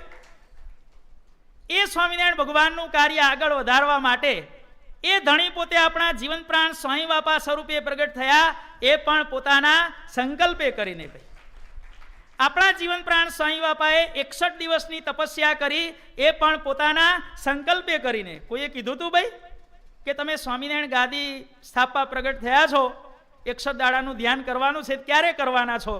કોઈએ કીધું હતું ભાઈ? કોઈ નહોતું કીધું. 61 દિવસની તપસ્યા કરી, એ પણ પોતાના સંકલ્પે કરીને. ભગવાન કેવા ગુઢાશયી છે, જુઓ તો ખરા ભાઈ. એવા ગુઢાશયની પીછાન કરો. જીવન પ્રાણ સ્વામી બાપા હરિજ્ઞાનામૃત કાવ્યની અંદર આ કડી લખીને કે છે, એવા ગુઢાશયની પીછાન કરો. કયો ગુઢાશય? જીવન પ્રાણ સ્વામી બાપા જે કાર્ય માટે પ્રગટ થયા હતા. સ્વામી બાપા વારંવાર કહેતા ને કે આ અવતાર તો સ્વામિનારાયણ ગાદીને મૂર્ત સ્વરૂપ આપવા માટે થયો છે, આ અમારું મુખ્ય કાર્ય છે. તો સ્વામિનારાયણ ગાદીને મૂર્ત સ્વરૂપ આપ્યું, એના પહેલાના બધા આશીર્વાદ તમે સાંભળજો સ્વામી બાપાના. ક્યાંય પણ સ્વામી બાપા સ્વામિનારાયણ ગાદી એવો શબ્દ બોલ્યા નથી, કારણ કે ગુપ્ત વાત હોય એ ક્યારે પણ લીક કરાય નહીં. સ્વામિનારાયણ ગાદી એવો શબ્દ 61 દિવસની તપસ્યા પહેલા ક્યાંય પણ તમે ઘનશ્યામ વિજયમાં વાંચજો, ઓડિયો વિડીયો તમારે જેટલું ચેક કરવું એટલું કરજો. સ્વામિનારાયણ ગાદી એવો શબ્દ બાપાએ વિશ્વ સમક્ષ ક્યારે પ્રસિદ્ધ કર્યો કે જ્યારે આપણા ઉપાસ્ય ઈષ્ટદેવ સ્વામિનારાયણ ભગવાને જીવન પ્રાણ સ્વામી બાપાને આદેશ આપ્યો કે હવે મારી ગાદીને મૂળ સ્વરૂપ આપવાનો સમય આવ્યો છે. મયા પ્રસ્થાપિતમ પીઠમ પૂર્વે ત્વમ પ્રગટી કુરુ. જે મેં મારી સ્વામિનારાયણ ગાદી અનાદિકાળથી છે એને તમે હવે મૂર્ત સ્વરૂપ આપો. સ્વામિનારાયણ ભગવાને આ પ્રમાણે આદેશ આપ્યો. પછી સમગ્ર વિશ્વને જીવન પ્રાણ સ્વામી બાપાએ સ્વામિનારાયણ ગાદી એવા મહાન પવિત્ર શબ્દની આપણ સર્વને સ્વામી બાપાએ ભેટ આપી. ભાઈ આ ગુઢાશય ભાઈ 61 દિવસની તપસ્યા કરી, પોતાના સંકલ્પે કરીને. 61 દિવસની તપસ્યા કરી સ્વામિનારાયણ ગાદીને મૂળ સ્વરૂપ આપ્યું, એ પણ પોતાના સંકલ્પે કરીને. અને છેલ્લે જીવન પ્રાણ સ્વામી બાપાએ આપણા પરમ પૂજ્ય આચાર્ય સ્વામીશ્રીને પોતાના ઉત્તરાધિકારી પદે નિમ્યા, એ પણ પોતાના સંકલ્પે કરીને. જો પહેલેથી આપણી વંશાવલીમાં આ પ્રકારે સંકલ્પનું કાર્ય ચાલ્યું આવે છે. ભાઈ કોઈએ પણ કોઈને પૂછીને, કોઈની એડવાઇસ લઈને, કોઈનો ઓપિનિયન લઈને કોઈ પણ કાર્ય કર્યું હોય તો અત્યાર સુધી એક પણ એવું કાર્ય બતાવો ભાઈ. છે કોઈ કાર્ય? દરેક કાર્ય જે કાંઈ કરવામાં આવ્યું છે એ સ્વામિનારાયણ ભગવાને અને આપણી સમગ્ર વંશાવલીએ શેના દ્વારા કર્યું છે? પોતાના સંકલ્પે કરીને. ભગવાનના સંકલ્પે કરી અને બધા કામો અત્યાર સુધી થયા છે. ભાઈ આ ભગવાનનું કાર્ય પૂર્વેના અવતારોએ જે કાર્યો કર્યા એમાં પૂર્વેના અવતારોએ પોતાનું અંગ વાપર્યું હતું, કોઈ જાતનું શસ્ત્ર વાપર્યું હતું, ઇન્સ્ટ્રુમેન્ટ વાપર્યું હતું. ભાઈ આપણી આખી વંશાવલીએ ક્યારે પણ પોતાના શરીરનું અંગ કે કોઈ જાતનું શસ્ત્ર કે કોઈ જાતનું ઇન્સ્ટ્રુમેન્ટ વાપર્યું છે? ભાઈ જે કાર્યો કર્યા, આશીર્વાદથી દુખડા કાપો સંકલ્પે કરીને, અભય વરદય મૂર્તિ આપો સંકલ્પે કરીને, કોમળ કરજન શિર ધરનારા સંકલ્પે કરીને, નિત્ય નવા શણગાર સજો છો સંકલ્પે કરીને. ભાઈ આપણે એમ માનીએ કે હું ભગવાનને વાઘા પહેરાવું છું, એટલે આપણે ભગવાનને વાઘા પહેરાવી શકીએ એવી આપણી શક્તિ ક્યાંથી? ભાઈ એ તો ભગવાન કૃપા કરીને આપણી સેવા અંગીકાર કરે છે. આપણે ભગવાનને વાઘા પહેરાવતા નથી, પણ ભગવાન જાતે વાઘા આપણે જે ધરાવીએ છીએ ને એ પહેરે છે. સમજી લેજો ભાઈ, આપણે પહેરાવતા નથી, પહેરે છે. કેમ કે પુરુષોત્તમ લીલામૃત ગ્રંથની પ્રસ્તાવનામાં નિર્ગુણાનંદ બ્રહ્મચારીને જ્યારે કેળમાં આંટી આવી, વાઘા પહેરાવતા પહેરાવતા નિર્ગુણાનંદ બ્રહ્મચારીને જ્યારે કેળમાં આંટી આવી, ઉઠી ન શક્યા અને આ બાજુ શણગાર આરતીનો સમય નજીક આવ્યો. ઘણો પ્રયત્ન કર્યો, આજુબાજુ કોઈ સંત નહીં, બ્રહ્મચારી નહીં, કરવું શું? ત્યારે નિર્ગુણાનંદ બ્રહ્મચારી કહે છે કે હે મહારાજ, તમે તો પ્રગટ અને પ્રત્યક્ષ છો, તમે આ પ્રતિમા ભાવે કૃપા કરી અદ્રશ્ય કરો. બહાર બધા સંતો ભક્તો શણગારના દર્શનની રાહ જોઈ રહ્યા છે. પ્રભુ, હું રોજ તમારી સેવા કરું છું, કૃપા કરીને તમે મારી સેવા અંગીકાર કરો છો. પણ હે પ્રભુ, તમે જોઈ શકો છો કે આજે તમારી જ ઈચ્છાથી, કારણ કે જેતલપુરના 5મામાં કહ્યું કે કોઈને રોગ થાય એ પણ અમારી ઈચ્છાથી થાય છે. તમારી ઈચ્છાથી મને કેળમાં આંટી પડી ગઈ છે અને તમારી ઈચ્છાથી હું ઉઠી શકતો નથી. જો ભગવાનની આગળ વાત કરવામાં, પ્રાર્થના કરવામાં આમને કેટલો વિવેક છે. નહીં તો આપણે શું કહીએ, મને તાવ આવ્યો છે, મને કેળમાં આંટી પડી છે, પણ નહીં પ્રભુ, મને આપની ઈચ્છાથી આ થોડું દર્દ થાય છે અને ઉઠી શકું એમ નથી, જેવી આપની ઈચ્છા. પણ પ્રભુ, હવે ભક્તોનો ભાવ પૂરો કરવા માટે આપ આવા આઘાત જલ્દી ધારણ કરી લો કે. અને ત્યાં જ હરિકૃષ્ણ મહારાજે પ્રતિમા ભાવ અદ્રશ્ય કરી અને બધા વાઘા જાતે પહેરી લીધા. ભાઈ જો, નિત્ય નવા શણગાર સજો છો. શું આપણે ભગવાનને શણગાર પહેરીએ છીએ? ના, કૃપા કરીને આપણી સેવા અંગીકાર કરે છે અને ભગવાન જાતે વાઘા પહેરે છે. ભાઈ, ભક્તોના ભાવે રૂડા થાળ જમો છો, એ પણ સંકલ્પે કરીને. પરચા પ્રગટ દઈ કોડ પૂરનારા, આ પણ સંકલ્પે કરીને. ભાઈ, દિવ્ય જીવનની જ્યોત જગાવે છે, એ પણ સંકલ્પે કરીને. આપ કરતા થઈ કાર્યો દીપાવો, એ પણ સંકલ્પે કરીને. મંગલમય સુખ નિત્ય દેનારા, એ પણ સંકલ્પે કરીને. મૂર્તિના સુખની ગરજ જાણી બિરદ તે પૂરી પાડનારા, એ પણ સંકલ્પે કરીને. બધે સંકલ્પ સંકલ્પ સંકલ્પ અને સંકલ્પ. કોઈ જાતનું સાધન નહીં, કોઈ જાતનું ઇન્સ્ટ્રુમેન્ટ નહીં, બસ ભગવાને સંકલ્પ જ કરવો છે ને. ભાઈ, જીવન પ્રાણ સ્વામી બાપા જ્યારે સુવર્ણ તુલા વખતે એમની નગરયાત્રા નીકળી, ત્યારે સ્વામી બાપા કહે છે કે આટલો બધો માણસોનો સમૂહ જોઈ અને અમને એવો સંકલ્પ થયો. કેટલી વાર? 3 વાર. હે પ્રભુ, આટલા બધા માણસો તમારા દર્શન કરવા આવ્યા છે, તો હે પ્રભુ, આ નગરયાત્રામાં જેણે જેણે ભાવે કુભાવે દર્શન કર્યા હોય, કદાચ એણે તમારા દર્શન ન કર્યા હોય, પણ તમારી દ્રષ્ટિ જેના ઉપર પડી હોય, એવા જીવોનું પણ આ લોકમાં ને પરલોકમાં તમે સારું કરજો કરજો ને કરજો. જો ભાઈ, બધું કામ સંકલ્પથી થાય છે. ભાઈ, પૂર્વેના અવતારો કરતા આપણને મળ્યા જે સ્વામિનારાયણ ભગવાન આ રીતે અત્યંત વિલક્ષણ છે અને એ બધા કરતા આ રીતે વિશિષ્ટ છે. ભાઈ, ભગવાન પોતાનો સંકલ્પ જે રીતે પૂરો કરવો હોય એ રીતે પૂરો કરે. ધણીનો કોઈ ધણી નથી, આપણે ભગવાનના નિયંતા નથી.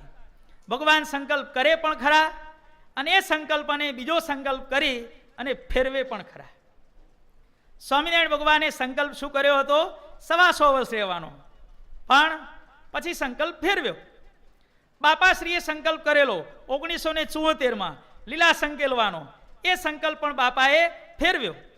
આપણા જીવન પ્રાણ સ્વામી બાપાની ઈચ્છા હતી કે કાણ સત્સંગનું કેન્દ્ર સ્થાન છત્રી ઉપર થાય, પણ સ્વામી બાપાએ સંકલ્પ ફેરવ્યો અને આ મણિનગર ધામને જીવન પ્રાણ સ્વામી બાપાએ પોતાના સંકલ્પે કરી અને આ કાણ સત્સંગનું કેન્દ્ર સ્થાન બાપાએ અહીંયા આપણને બનાવીને આપ્યું. ભાઈ, બધું સંકલ્પે કરીને થાય છે. ભાઈ, હવે આપણે ભગવાનનું એક ચરિત્ર જોઈએ કે ભગવાન પોતાનો સંકલ્પ કઈ રીતે પૂરો કરે છે. એક વખતે આપણા ઉપાસ્ય ઇષ્ટદેવ સ્વામિનારાયણ ભગવાને મુક્તાનંદ સ્વામીને આજ્ઞા કરી કે સ્વામી, તમે જામનગર જાઓ કે અને સંતોને લઈ જાઓ કે. મહારાજ, કેટલા લઈ જાઉં? 20 લઈ જાઉં. મહારાજ કે નહીં, 25 લઈ જાઓ. અરે મહારાજ 25, અરે 50 લઈ જાઓ કે. 50. મહારાજ કે 75 લઈ જાઓ.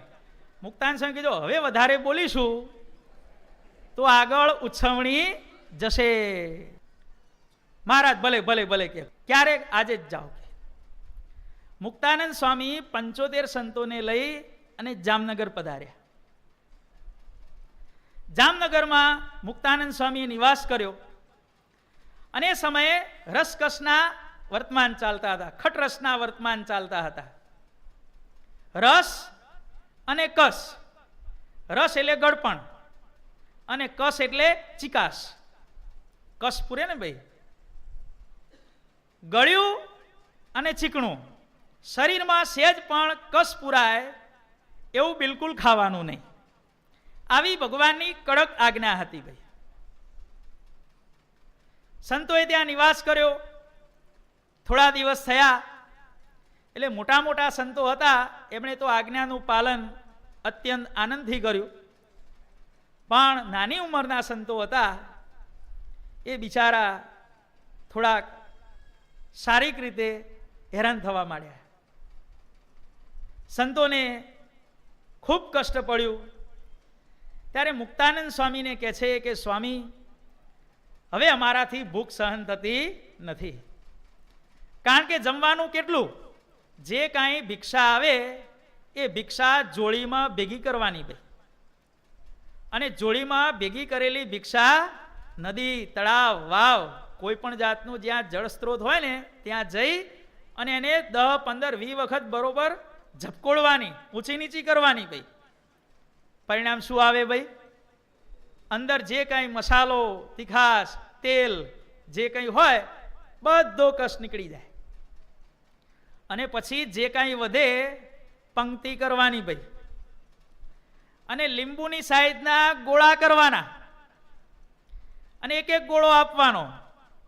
ધારો કે 50 સંતો હોય તો આમ સિનિયોરિટી પ્રમાણે લાઈન બેસે. સૌથી મોટા સંતે પહેલું બેહવાનું, એના પછી દીક્ષા લીધી હોય એને બીજું બેહવાનું, એના પછી દીક્ષાના ક્રમ પ્રમાણે બેસવાનું.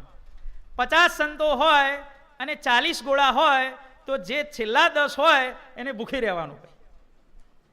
અને 50 સંતો હોય અને 60 કોળિયા આવે તો દરેકને એક એક કોળિયો મળે. અને બીજો કોળિયો કોને જાય? જે સૌથી પહેલા ટોપ સિનિયર સંતો હોય ને એને બીજો કોળિયો મળે ભાઈ. કારણ કે સાધુમાં મોટો નાનો કોણ કહેવાય ખબર છે? જેણે દીક્ષા વહેલી લીધી હોય એ મોટો કહેવાય. આજે 10 વર્ષનો છોકરો સાધુ થાય અને આવતીકાલે 80 વર્ષનો ડોસો દીક્ષા લે તો પણ આજે થયેલો 10 વર્ષનો સંત આવતીકાલે થયેલા 80 વર્ષના સંત કરતાં મોટો કહેવાય. આ અમારો નિયમ ભાઈ. કારણ કે ભગવાનના જોગમાં જેટલો વહેલો આવ્યો અને જેટલો વહેલો સંસાર છોડ્યો એટલો એ ભગવાનનો વધારે કૃપાપાત્ર કહેવાય. એટલા માટે ભગવાને આ પ્રથા રાખી છે ભાઈ. આવી રીતે લીંબુની સાઈઝના કોળિયા જમવાના ભાઈ. સંતોથી સહન ન થયું એટલે આમાં લોસ કોને જાય ભાઈ? નાના સંતોને જ લોસ જાય ને ભાઈ. કારણ કે પેલું ફરતું ફરતું પાછો એક એક ગોળો, એક એક ગોળો આમ જાય, વળી પાછો આમ શરૂ થાય. પીરસવાનું આ રીતે. એમાં જે રહી ગયા એ રહી ગયા અને ફાઈ ગયા એ ફાઈ ગયા ભાઈ. જય સ્વામિનારાયણ. અને ભગવાનની આજ્ઞા હતી કે આ પ્રમાણે તમારે જમવાની પદ્ધતિ રાખવી. નાના સંતો એટલા બધા આકળાયા કે હવે અમારે શું કરવું કે. ત્યારે મુક્તાનંદ સ્વામીને પ્રાર્થના કરી કે સ્વામી, હવે અમારાથી ભૂખ વેઠાતી નથી કે બહુ જ શરીરમાં બળતરા થાય છે કે શું કરીએ કે. મુક્તાનંદ સ્વામી કહે છે કે તમારે શું કરવું છે કે. ત્યારે સંતો કહે છે કે સ્વામી, આ સામેનું જે તળાવ છે ને એમાં કેટલાક શાકવાળા શાક ધોવા માટે આવે છે. એ શાકના પાંદડા ત્યાં પડ્યા છે કે એ શાકના પાંદડા અમને ખાવાની રજા આપો ને કે. મુક્તાનંદ સ્વામી કે ના, કારણ કે ભગવાને શું આજ્ઞા કરી હતી ભાઈ? શરીરમાં કસ પુરાય એવું બિલકુલ નહીં ખાવાનું ભાઈ. કારણ કે લોકમાં કહે છે કે જે લીલું ખાય એ લીલો થાય ભાઈ. જેણે જીવનમાં શાક બહુ ખાધું હોય ને ભાઈ, લીલું શાક, લીલોતરી જેને આપણે કહીએ છીએ, જેણે જીવનમાં લીલોતરી બહુ ખાધી હોય એ કેવો રે? હંમેશા લીલો ને લીલો રે ભાઈ. એની ઉંમર 20 વર્ષ ઓછી દેખાય. 60 વર્ષના હોય પણ જેણે શાક બહુ ખાધું હોય એની ઉંમર કેટલી લાગે? 45 થી 50 ની ભાઈ. લીલું ખાય એ લીલો થાય ભાઈ. પછી કે છે બહુ દાળ પીવે એ ડોહા થાય. જેણે જીવનમાં બહુ દાળ પીધી હોય, કારણ કે દાળ છે ને કઠોળ કહેવાય ભાઈ, બરોબર ને? અને કઠોળ એટલે સાયન્સની દ્રષ્ટિએ પ્રોટીન કહેવાય. અને પ્રોટીનથી શું થાય? શરીરનો ઘસારો ઓછો લાગે. તમે જોજો, જેણે જીવનમાં દાળ બહુ પીધી હશે ને, આંબલી વગરની, હો ભાઈ, હા, દાળ બહુ પીધી હશે, એ 90-95 વર્ષે પણ જુવાનિયાની માફક દોડતો હશે. ત્યારથી કહેવત પડી. શું કહેવત પડી ભાઈ પંડ્યા? દાળ પીવે એ ડોહા થાય. અને ત્રીજી કહેવત પડી, છાશ પીવે એ છોકરા થાય. જે બહુ છાશ પીવે એ 60, 65, 70 વર્ષે એનું શરીર ખતમ થઈ જાય ભાઈ. કારણ કે છાશ છે એ ખટાશ કહેવાય, અને ખટાશ એટલે એસિડ કહેવાય ભાઈ. એસિડની વ્યાખ્યા શું? સ્વાદમાં ખાટું હોય એ બધા એસિડ કહેવાય. સાયન્સમાં વ્યાખ્યા આવે છે. જે ખાટું એ એસિડ. અને એસિડનું કામ શું ભાઈ? બધું ધોવાનું, ખોતરવાનું, સાફ કરવાનું, ભૂકા કાઢી નાખવાનું કામ કોનું ભાઈ? એસિડનું. એટલે 3 કહેવતો પડી ભાઈ. લીલું ખાય એ લીલો રે, દાળ પીવે એ ડોહો થાય, અને છાશ પીવે એ છોકરા થાય ભાઈ. નાની ઉંમરમાં ખતમ થઈ જાય બધા. મુક્તાનંદ સ્વામી કહે છે કે લીલા પાંદડામાં તો લીલા થવાય કે ન ખવાય કે. ત્યારે સંતો કહે છે કે સ્વામી, આ તળાવમાં જે બધી કપોટીઓ છે, જે બધી ચોટી ગયો નીચે ફ્લોર એનો, એમાં પોષક તત્વો થોડા ઘણા માટીમાં હોય કે એ કપોટી અમને ખાવા દો ને. મુક્તાનંદ સ્વામી કે ના, મહારાજની આજ્ઞા નથી. સંતો બહુ અકળાણા, પ્રાર્થના કરી. ધન્યવાદ છે ને સંતોને ભાઈ, આટલું કષ્ટ પડ્યા છતાં એ ભગવાનના શરણમાં કેવા ટકી રહ્યા છે. આ વસ્તુ એમાંથી આપણે શીખવાની છે ભાઈ. મુક્તાનંદ સ્વામીને દયા આવી કે આ બિચારા નાના નાના સંતો ભૂખે મરે છે, અને હું એમાં કશું કરી શકું એમ નથી. કારણ કે મુક્તાનંદ સ્વામીને દાસત્વ ભક્તિનું અંગ ભગવાન કેમ કરવાનું. ત્યારે સંતોને મુક્તાનંદ સ્વામી કહે છે કે સંતો એક કામ કરો, હું કાગળ લખું કે આપણે શ્રીજી મહારાજને કાગળ લખીએ, અને ભગવાન જે પ્રમાણે જવાબ આપે એ પ્રમાણે આપણે આપણી પદ્ધતિમાં ફેરફાર કરીએ. કે ભગવાનને પૂછવું તો પડે ને ભાઈ. ભગવાને કાગળ લખ્યો. ભગવાન એ સમયે ભુજમાં ગંગારામ મલ્લને ઘેર વિરાજમાન હતા. ભગવાને કાગળ વાંચ્યો, ભગવાને કાગળ જોયો, ભગવાનના નેત્રમાંથી આંસુ આવી ગયા. ધન્ય છે સંતોને કે જે મને રાજી કરવા માટે આટલું કષ્ટ વેઠે છે. પણ ભગવાન સંતોને તાવવા માંગતા હતા. કારણ કે ભગવાનની દ્રષ્ટિ શું હતી? જે જીવ મારા શરણે આવ્યો એને છેક મારી મૂર્તિ સુધી પહોંચાડવાની જવાબદારી મારી છે. મહારાજે કીધું, જે અમારા કહેવાના છો એમાં અમારે તલભાર પણ કસર રહેવા દેવી નથી. મહારાજે વળતો કાગળ લખ્યો. કાગળ લઈ અને હરિભક્ત મુક્તાનંદ સ્વામીની પાસે આવ્યા. મુક્તાનંદ સ્વામીએ કાગળને આંખે અડાડ્યો, છાતી લગાડ્યો, નમસ્કાર કર્યા, અને મહારાજ શું આજ્ઞા છે એમ કરી અને કાગળ ખોલ્યો ભાઈ. મહારાજે શરૂઆતમાં સંતોને અભિનંદન આપ્યા, અને પછી એક સુંદર મજાની વાર્તા લખી હતી કે હે સંતો, હું નીચે એક પ્રસંગ વર્ણવું છું, અને પ્રસંગ વાંચ્યા પછી મુક્તાનંદ સ્વામી જેમ કે એમ તમે નિર્ણય લેજો. મહારાજે પ્રસંગ લખેલો કે એક ગામ હતું, અને ગામમાં એક તપસ્વી રહેતા હતા.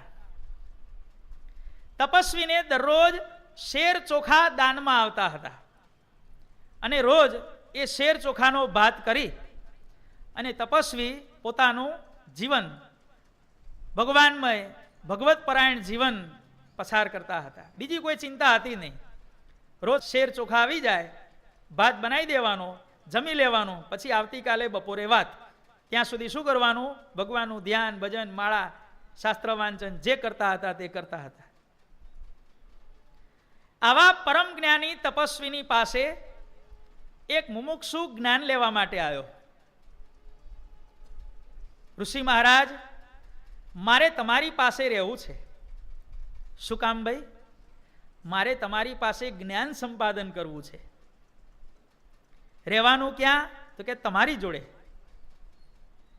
જમવાનું કે તમારી જોડે. કે ઋષિ મહારાજ કહે છે કે ભાઈ, મને 24 કલાકમાં માત્ર 500 ગ્રામ ચોખા મળે છે કે, અને એનો ભાત હું રોજ ખાઈ જાઉં છું. કે તારા માટે મારાથી જમવાની વ્યવસ્થા થઈ શકે તેમ નથી. તારે રહેવું હોય તો રે, મારી ના નથી. ઓટલો મળશે પણ રોટલો નહીં મળે. કે ત્યારે મુમુક્ષુને જ્ઞાનનો ખપ હતો. કે છે કે ગુરુદેવ, કશો વાંધો નહીં. કે પણ તમે એક કામ કરો, જ્યારે તમે ભાત રાંધો છો ત્યારે ચોખા તમે શરૂઆતમાં ધુઓ છો ને, કે એ ધોવાનું કામ તમે મને સોંપી દો. કે કેમ ભાઈ? બસ કે ચોખા ધોયેલું જે પાણી છે એ પાણી હું પી જઈશ, ભાત તમને રાંધી દઈશ, પાણી મારું, ભાત તમારો, અને હું તમારી જોડે રહીશ. ગુરુજી કે તો વાંધો નહીં. કે ભલે રહે. કે ગુરુજીએ મુમુક્ષુને જોડે રાખ્યા અને જ્ઞાન આપવાનું કામ શરૂ કર્યું. હવે થોડા દિવસ થયા, બીજો મુમુક્ષુ આવ્યો. કારણ કે ગુલાબ હોય ત્યાં ભ્રમરો ઓટોમેટિક ખેંચાઈને આવે જ ભાઈ, એમાં કોઈને કહેવું પડતું નથી ભાઈ. બીજા થોડા દિવસ થયા, બીજો મુમુક્ષુ આવ્યો. કેમ આવ્યા ભાઈ? જ્ઞાન લેવા માટે. રહેવાનું જમવાનું અહીં. ગુરુજી કે જો ભાઈ, 500 ગ્રામ ચોખા એનો ભાત હું ખાઉં છું. હવે શરૂઆતમાં જ્યારે ચોખા ધોવામાં આવે છે ત્યારે એનું પાણી આજે તારા ગુરુભાઈ બેઠા છે ને એના ભાગમાં જાય છે. હવે તારે જમવાની શું વ્યવસ્થા કરવાની છે? ત્યારે બીજા મુમુક્ષુએ થોડો વિચાર કરીને કહ્યું કે ગુરુજી, ભલે ભાત તમે જમી જાઓ, ચોખા ધોયેલું પાણી ભલે આ મારો ભાઈ પી જાય, પણ જે તપેલીમાં તમે ભાત રાંધો છો એ તપેલી તમે મને પીરસ્યા પછી મને હોપી દેજો. કેમ ભાઈ? તો કે ગુરુદેવ, તપેલીમાં નીચે તળિયે થોડો ભાત તો ચોંટેલો હોય ને, કઈ બધો કઈ થોડો ખાલી થઈ જાય. કે એ ચોટેલો ભાત ખાઈ અને હું મારું ગુજરાન ચલાવીશ. કે ગુરુજી કે ઓકે, કશો વાંધો નહીં. રજા આપી. થોડા દિવસ થયા, ત્રીજો મુમુક્ષુ આવ્યો ભાઈ. કેમ આવ્યા? જ્ઞાન લેવા માટે. રહેવાનું જમવાનું અહીં. ત્યારે ગુરુજી કે જો ભાઈ, ભાત મારો છે, ચોખા ધોયેલું પાણી આનું છે, તપેલીમાં ચોટેલું આનું છે. હવે તારે શું કરવાનું છે? કે તારે કે ગુરુજી, તમે જે થાળીમાં કે પત્તરમાં જમતા હશો એમાં તમે ચડું કરો છો ને, કે એ ચડું કરેલું પાણી અને તમે ભાત જમો છો સ્વામિનારાયણ, એ તમે જે ભાત જમો છો એ ભાત કંઈ બધો તો નહીં ખાઈ જતા હો ને, કે 5, 10, 20 દાણા થાળીમાં વધતા હશે ને, કે એ ખાઈને હું રહીશ. કે આટલી વાત લખી અને સ્વામિનારાયણ ભગવાને સંતોને લખ્યું કે મુમુક્ષુઓ જે પહેલા હતા એમને પ્રગટની પ્રાપ્તિ નહોતી, સાક્ષાત ભગવાનની પ્રાપ્તિ નહોતી, તેમ છતાં પણ ચોખાનું ધોયેલું પાણી, તપેલીમાં ચોટેલો ભાત અને ચડું કરેલું ગુરુનું પ્રસાદીનું પાણી પીને પણ પૂર્વેના મુમુક્ષુએ ગુરુનો સંગ કર્યો છે ઈષ્ટદેવની પ્રાપ્તિ માટે.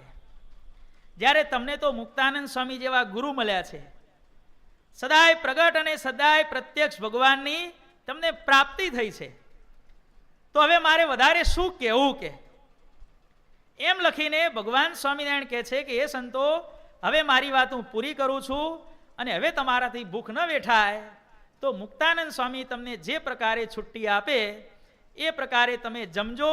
અને મુક્તાનંદ સ્વામીને પણ ભગવાને લખ્યું કે મુક્તાનંદ સ્વામી, તમે પણ સંતોને છુટ્ટી આપજો.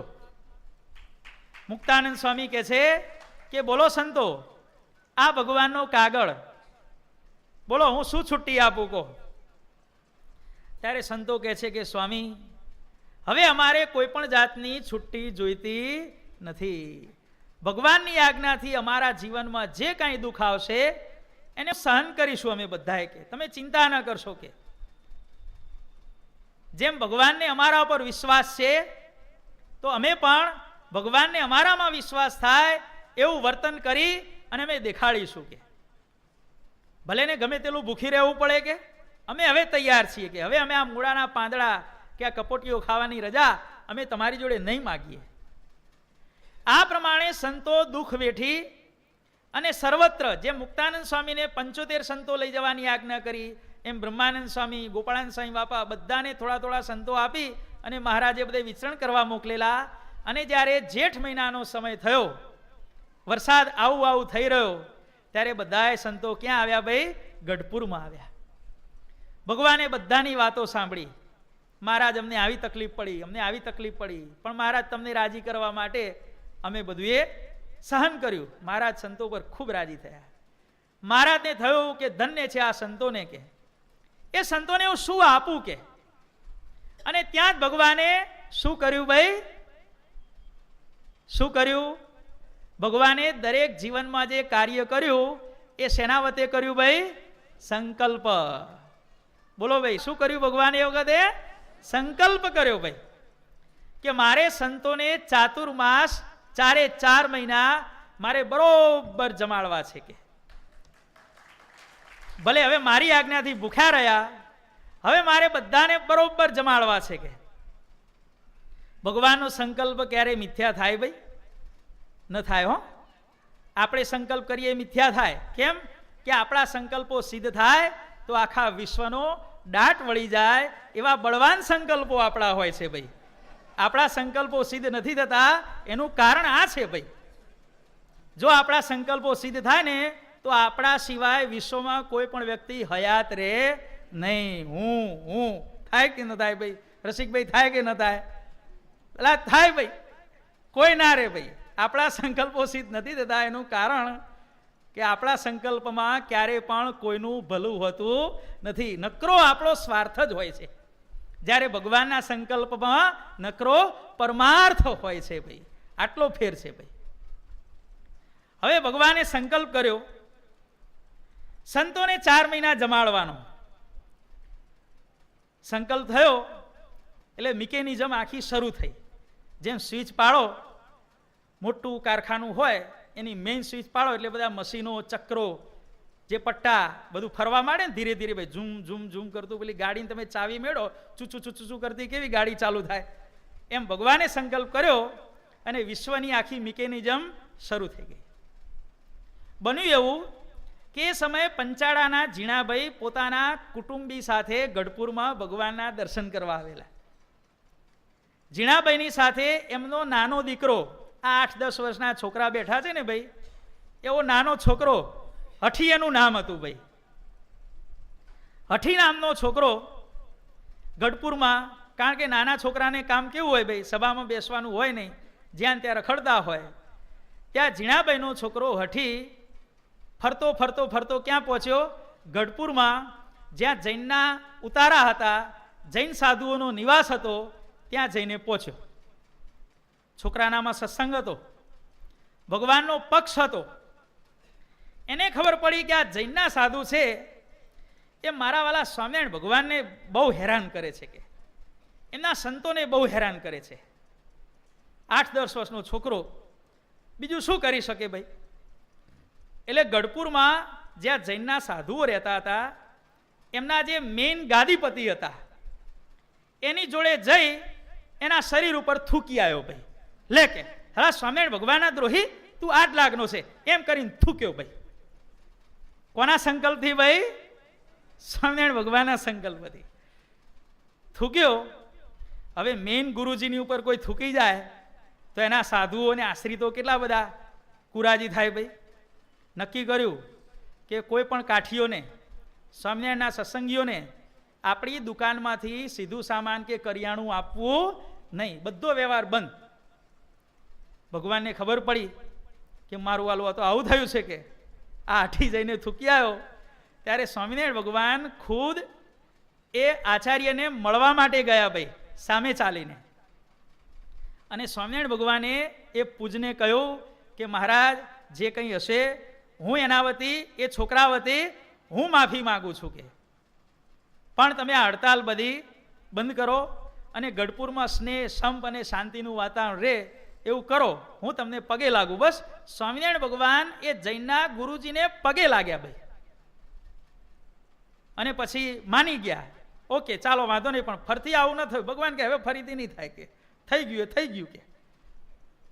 ભગવાન પાછા આવ્યા અને પછી ભગવાને નક્કી કર્યું કે હવે મારે 4 મહિના સંતોને જમાડવાનો જે સંકલ્પ છે એ પૂરો કરવાનો સમય હવે આવી ગયો છે. લોઢું બરોબર ગરમ થયું છે, હવે અથોડો મારવા દે કે. અને એ જ સમયે ભગવાનના સંકલ્પથી ગઢપુરમાં મુશળધાર વરસાદ પડ્યો ભાઈ. એવો વરસાદ છેલ્લા 500 વર્ષમાં ન પડ્યો હોય એવો ભયંકર વરસાદ ગઢપુરમાં પડ્યો ભાઈ. અને ઘેલા નદી, એક તો નામ ઘેલો, ઘેલો એટલે ગાળો, અને પાછું 500 વર્ષમાં વરસાદ ન પડ્યો હોય એટલો ભયંકર વરસાદ આવ્યો. એટલે ઘેલા નદીમાં એવું પૂર આવ્યું કે આખા ગઢપુરમાં જ્યાં જુઓ ત્યાં પાણી પાણી પાણી પાણી. એટલે હમણાં ડૂબ્યા. ટેકરા ઉપર બધા ટેકરા સુધી પાણી આવ્યું.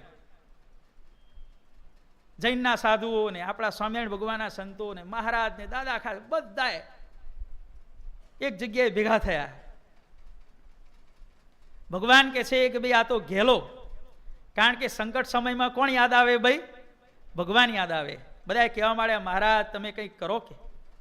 મહારાજ કે આ તો ઘેલો કે ઓરિજિનલ રંગમાં આવે એટલે ભલભલાના ભૂકા કાઢી નાખે કે અમે શું કરીએ કે. ના ના મહારાજ તમે કંઈક કરો કે. ત્યારે મહારાજ કે જુઓ આ દાદા ખાચર આ ગઢપુરના રાજા કહેવાય, એ નાળિયેર શ્રીફળ અને ચૂંદડીને બધું નાખી અને એને વધાવે, એમાં પધરાવે તો આ પાણી જાય. દાદા ખાચર જ્યાં ગયા ત્યાં તણાવ મળ્યા, બચાવો બચાવો બચાવો. તે 2-4 જણે આમ હાથ ઝાલી અને બહાર ખેંચ્યા. શું થયું દાદા? અરે પાણી એવું છે કે અંદર જવાતું હશે કે મારે જવું કઈ રીતે કે. મહારાજ કે દાદા ખાચર તો નપાસ થયા કે. મહારાજ કે મૂળજી બ્રહ્મચારી તમે જાઓ કે.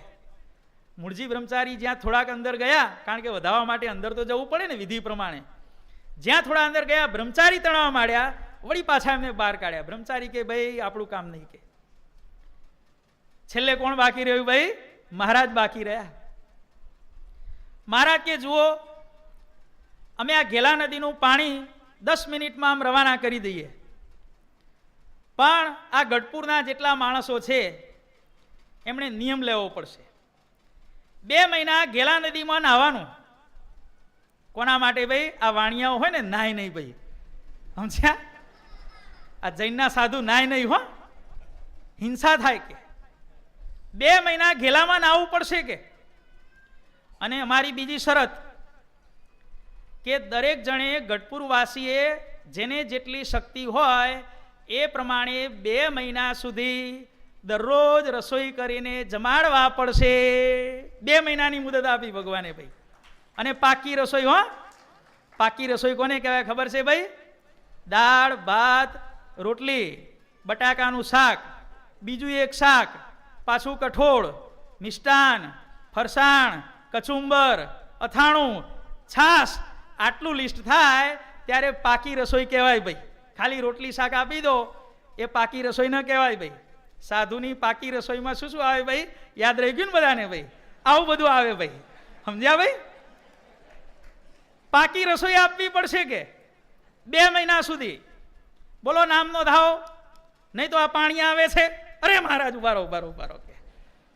પેલો કે હું 2 સંતોને લઈ જઈશ. મહારાજ કે ચલો ઓકે. પેલા કે હું 5 જણને લઈ જઈશ, પેલો કે હું 10 ને લઈ જઈશ, પેલો કે હું 7 ને લઈ જઈશ. એમ કરતા કરતા બધા સંતોનું એલોટમેન્ટ આખા ગઢપુરમાં થઈ ગયું. અને જ્યાં બધાએ નક્કી કર્યું ત્યાં ભગવાને ઘેલા નદીના પાણીમાં જેવો પોતાના ચરણનો અંગૂઠો બોળ્યો કે 5 મિનિટની અંદર ઘેલા નદીનું પાણી હળહળાટ કરતું પાછું જતું રહ્યું ભાઈ. જો આ ભગવાનનો સંકલ્પ. હઠી થૂંક્યો, ડખો થયો, એમને સીધા કરવા માટે ભગવાને વરસાદ કર્યો, પૂર લાવ્યા અને પૂર પાછું કાઢ્યું. શા માટે? ભગવાને 4 મહિના સંતોને જમાડવાનો સંકલ્પ કર્યો હતો, એટલે 2 મહિનાની વ્યવસ્થા તો જાણે કે હવે થઈ ગઈ. અષાઢ સુધી એકાદશીથી પ્રોગ્રામો ચાલુ થયા. એકાદશીઓ નકોડી કરવાની, વચ્ચે બીજા કોઈ ઉપવાસ નહીં, કોઈ ધાણાપાણા નહીં. મહારાજ કે બધું પછી કે 4 મહિના જમો જ કે બસ, બીજી વાત નહીં કે. 2 મહિના વ્યવસ્થા થઈ ગઈ. 2 મહિના વાણિયાઓ રોજ ગેલા નદીમાં જઈ અને નાવા જાય. ગમતું ન હોય પણ શું કરે ભાઈ, જવું તો પડે ને ભાઈ. જો મહારાજ કે એક જણો નાવા નહીં જાય તો ફરીથી ગેલા નદી ગઢપુરમાં પેશે, પછી અમારી જવાબદારી નહીં, સમજી લેજો કે. ભગવાને બધાને બાંધ્યા હતા, કારણ કે વાણીઓ કાણીઓ અને સ્વામિનારાયણીઓ કોઈ ન છેતરાય તો ખુદ સ્વામિનારાયણ ભગવાન કોઈ દિવસે છેતરાય ભાઈ? હે, કોઈ દિવસે ન છેતરાય ભાઈ. આવું થયું. એટલે 2 મહિના તો બરોબર વ્યવસ્થા થઈ ગઈ. અષાઢ સુદ એકાદશી, પછી શું આવ્યું ભાઈ? શ્રાવણ સુદ એકાદશી. શ્રાવણ વધ પૂરો થવા આવ્યો અને 2-3 દાડા બાકી રહ્યા. ભગવાન વિચાર કરે છે કે મારું વાલું 2 મહિનાની વ્યવસ્થા તો થઈ ગઈ, હવે 2 મહિનાનું જે બાકી કામ રહ્યું એનું શું કરવું? ભગવાન વળી સંકલ્પ કરે છે. રાત્રિનો સમય છે, 500 પરમહંસો, 600-700 હરિભક્તો અને 600-700 બાઈઓ પણ સભામાં બેઠી છે ભાઈ. ભાદરવા સુધી ચોથનો દિવસ છે, ગણેશ ચોથનો દિવસ. અને રાત્રિના સમયે ભગવાન સભામાં બેઠા બેઠા ચંદ્રની સામે જોઈ રહ્યા છે. ભગવાને ઘણીવાર સામું આમ ચંદ્ર સામું જોયું એટલે બધા સંતોએ ચંદ્ર સામું જોવા માંડ્યા. સંતો ચંદ્ર સામું જોવા માંડ્યા એટલે હરિભક્તોએ ચંદ્ર સામું જોવા માંડ્યા. હરિભક્તો ચંદ્ર સામું જોવા માંડ્યા એટલે બધી બહેનો સભામાં બેઠી હતી એ પણ ચંદ્ર સામું જોવા માંડી. અને પછી મહારાજે દ્રષ્ટિ નીચી કરી ત્યારે મહારાજ બધા સંતો ભક્તોને બાઈઓને અલ્યા કે તમે શું કરો છો? નીચું જુઓ, નીચું કે. મહારાજ કે કેમ બધાએ ઊંચું જોયું? કે મહારાજ તમે ઊંચું જોતા હતા, અમારે ઊંચું જ જોવાનું હોય ને, કે તમે શું જુઓ છો? તમે ચંદ્ર જોતા હતા, અમે ચંદ્ર જોયો. મહારાજ કે ભાઈ આજે ભાદરવા સુધી ચોથ છે ને, એનું બીજું નામ, ભલે એનું ઉપરથી નામ હોય ગણેશ ચોથ, પણ ગણેશ ચોથનું બીજું નામ શું છે ખબર છે ભાઈ? ઝઘડા ચોથ. શું ભાઈ? વિઘ્ન ચોથ કહેવાય છે ને, વિઘ્ન એટલે ઝઘડો. ડખા ચોથ કહેવાય છે ભાઈ. શું કહેવાય ભાઈ? ગણેશ ચોથને શું કહેવાય ભાઈ?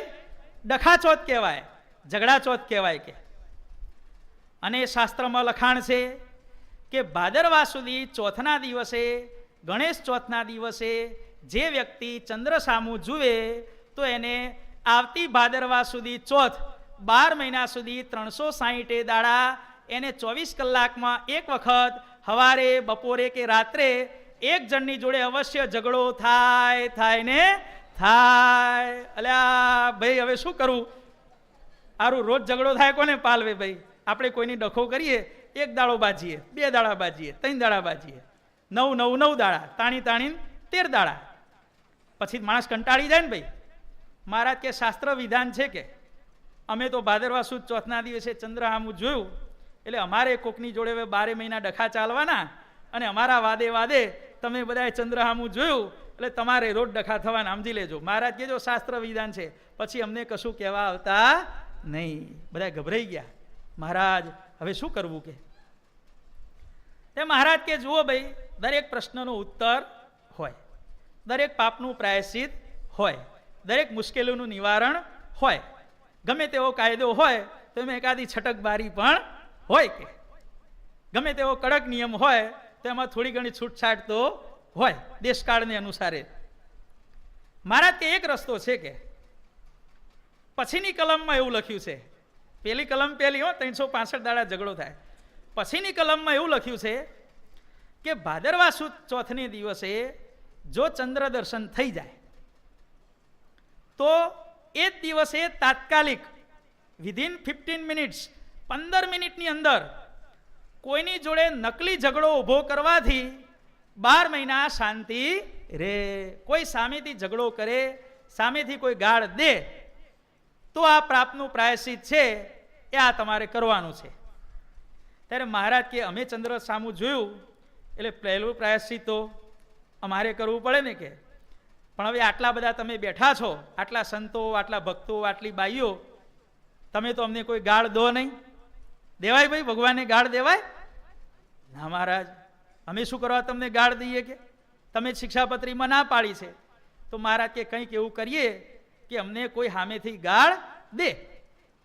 પછી મહારાજે લીધો એક પથરો, અને બાજુમાં દાદા ખાચરના વિધવા ફઈ સોમાભાઈ રહેતા હતા. ભાઈ સોમાભાઈ ત્યાં રસોઈ કરતા હતા, અને મહારાજે આમ ધારીને એવો પથરો ફેંક્યો. તે રસોઈ કરતી વખતે એ જ્યાં રસોઈનું કામ કરતા હતા ત્યાં પથરો ત્યાં આવીને પડ્યો. મહારાજને આ પ્રમાણે કરવું, સોમાભાઈના રસોઈના પાત્રમાં પથરો આવીને પડવો. સોમાભાઈને ખબર નથી હો કે ભાઈ આ મહારાજે પથરો ફેંક્યો છે. એટલે આ કયો મારો પીટ્યો કે પથરો ફેંકે છે, તારા છાજિયા લઉં કે તારું સત્યાનાશ જાય કે, આવી વિધવાની સામે આવા પથરા ફેંકતા તમને શરમ નથી આવતી? મુઆ લાજો લાજો કે. આવું સોમાભાઈ બોલ્યા. મહારાજ કે અમે હવે પ્રાયશ્ચિતમાંથી છૂટ્યા, હવે તમારું તમે જાણો બધાએ. એટલે આ કે અમારે શું કરવું કે? તો મહારાજ કે જે અમે કર્યું, અમે ચંદ્રમાં સામું જોતા હતા, તમે ચંદ્રમાં સામું જોવા માંડ્યા. અમે જેમ સોમાભાઈના ખર ઉપર પથ્થર નાખ્યો એમ તમે બધાએ પથ્થરો નાખો, અને જેટલો પથ્થરો મોટો નાખશો એટલી શાંતિ વધારે થશે. 500 સંતો, 500 હરિભક્તો, 500-700 બહેનો બધાએ પથરા લીધા, અને પથ્થરોની વૃષ્ટિ ક્યાં કરી ભાઈ? સોમાભાઈના ઘર ઉપર. અને પેલા તો ભાઈ ગાળો દેતા દેતા બહાર આવ્યા. પણ જ્યાં મહારાજને જોયા કે સંતો ભક્તોને બાઈઓ મારા ઉપર, મારા ઘર ઉપર ભગવાનની આજ્ઞાથી પથ્થર ફેંકે છે, એટલે એમણે કોઈ પણ જાતની ઓડિટ કે આર્ગ્યુમેન્ટ કરી નહીં, સીધા હાથ જોડીને ઊભા રહ્યા. હવે આવા 1000 1500 પથ્થરોનો મારો થાય ત્યાં પહેલાના જમાનાના ઝૂંપડા જેવા ઘર, શરદભાઈ સલામત રે ભાઈ, ઘર પડી ગયું. મહારાજ કે આવી વિધવાનું ઘર પાડતા તમને બધાને શરમ ના આવી કે? હવે એને ઘર કોણ બાંધી આપશે કે? દાદાની ફઈ છે ને કે, દાદા હવે હું તારા દરબારમાં રહેવાનું નથી, જા તારા ઘરનો ત્યાગ કે, તારા ઘરમાં રહીને મારે શું કરવાનું કે? આવી વિધવા ફઈને મેં તો તમને પથ્થરો નાખવાનું કીધું હતું, ઘર પાડી નાખવાનું થોડું કીધું હતું કે? ત્યારે બધા કે મહારાજ હવે જે થયું થયું, ના નહીં ચાલે કે, હવે અમે દાદાના ઘેર રહેવાના નથી. મહારાજ સીધા ઉપડ્યા અરજી ઠક્કરને ઘેર. દાદા ખાચર પાછળ પડ્યા. મહારાજ નહીં, તારા ઘેર તો નહીં જ કે. મહારાજ તમે કહો એમ કરું નહીં. ઉભો રે કે મને પહેલા તો જવા દે, એક વાર તો જવા દે કે, પછી આપણે વાત કરીએ. અરજી ઠક્કરને ત્યાં મહારાજ રાત રહ્યા, અને દાદા ખાચરે ભગવાને પ્રાર્થના કરી, ખૂબ પ્રાર્થના કરી. ત્યારે મહારાજ કહે છે કે દાદા હું તારા દરબારમાં આવું ખરો, પણ હાલ ને હાલ આ તારી ફઈનું નવું મકાન બનાવવાનું છે, એનો પાયો ખોદ. ભલે મહારાજ, પણ આપ થાળ જમવા દો. નહીં, થાળ જમવાનું પછી, અમારું કામ તાત્કાલિક હોય કે ગેરંટી. અમારે કોઈના ઉપર વિશ્વાસ નહીં કરવાનો. ભગવાને શિક્ષાપત્રીમાં શું લખ્યું? પોતાના પુત્ર સાથે પણ લખાણ વગર વ્યવહાર નહીં કરવાનો. અમારું કામ પાક્કું હોય ભગવાન કે, સેજે એમાં તિરાડ કે હોલ કે બીજું કશું ન હોય કે. અમારું કામ એટલું બધું હજડબંબ હોય, એમાં કોઈ પણ અમારી ભૂલ ન કાઢી શકે કે. પેલો પાયો ખોદાય પછી તારા દરબારમાં આવું કે. ભલે મહારાજ, પણ આપ પધારો. પધાર્યા ભગવાન, અને સંતો ભક્તોને ભગવાને આજ્ઞા કરી કે ભાઈ પાયો ખોદવા માંડો. પાયો ખોદવા માંડ્યા, અને ખોદતા ખોદતા એક સોના મોરોનો ચરુ નીકળ્યો. 50,000 રૂપિયા નીકળ્યા ભાઈ પાયામાંથી. કોઈને ખબર નહીં હો, દાદા ખાચરને ખબર નહીં, દાદા ખાચરની હાથ પેઢીમાં કોઈને ખબર નહીં કે આ 50,000 રૂપિયા આ સોમાભાઈના ઘરના પાયામાં દાટ્યા હતા. મહારાજ ક્યાં 50,000નું શું કરવું? સોમાભાઈ કે મહારાજ મને ક્યાં ખબર હતી કે, દાદા ખાચરને આપી દો કે. અમારા પૂર્વજોએ દાટ્યો છે એટલે કાયદેસરનો વારસદાર તો દાદો ખાચર જ કહેવાય ને.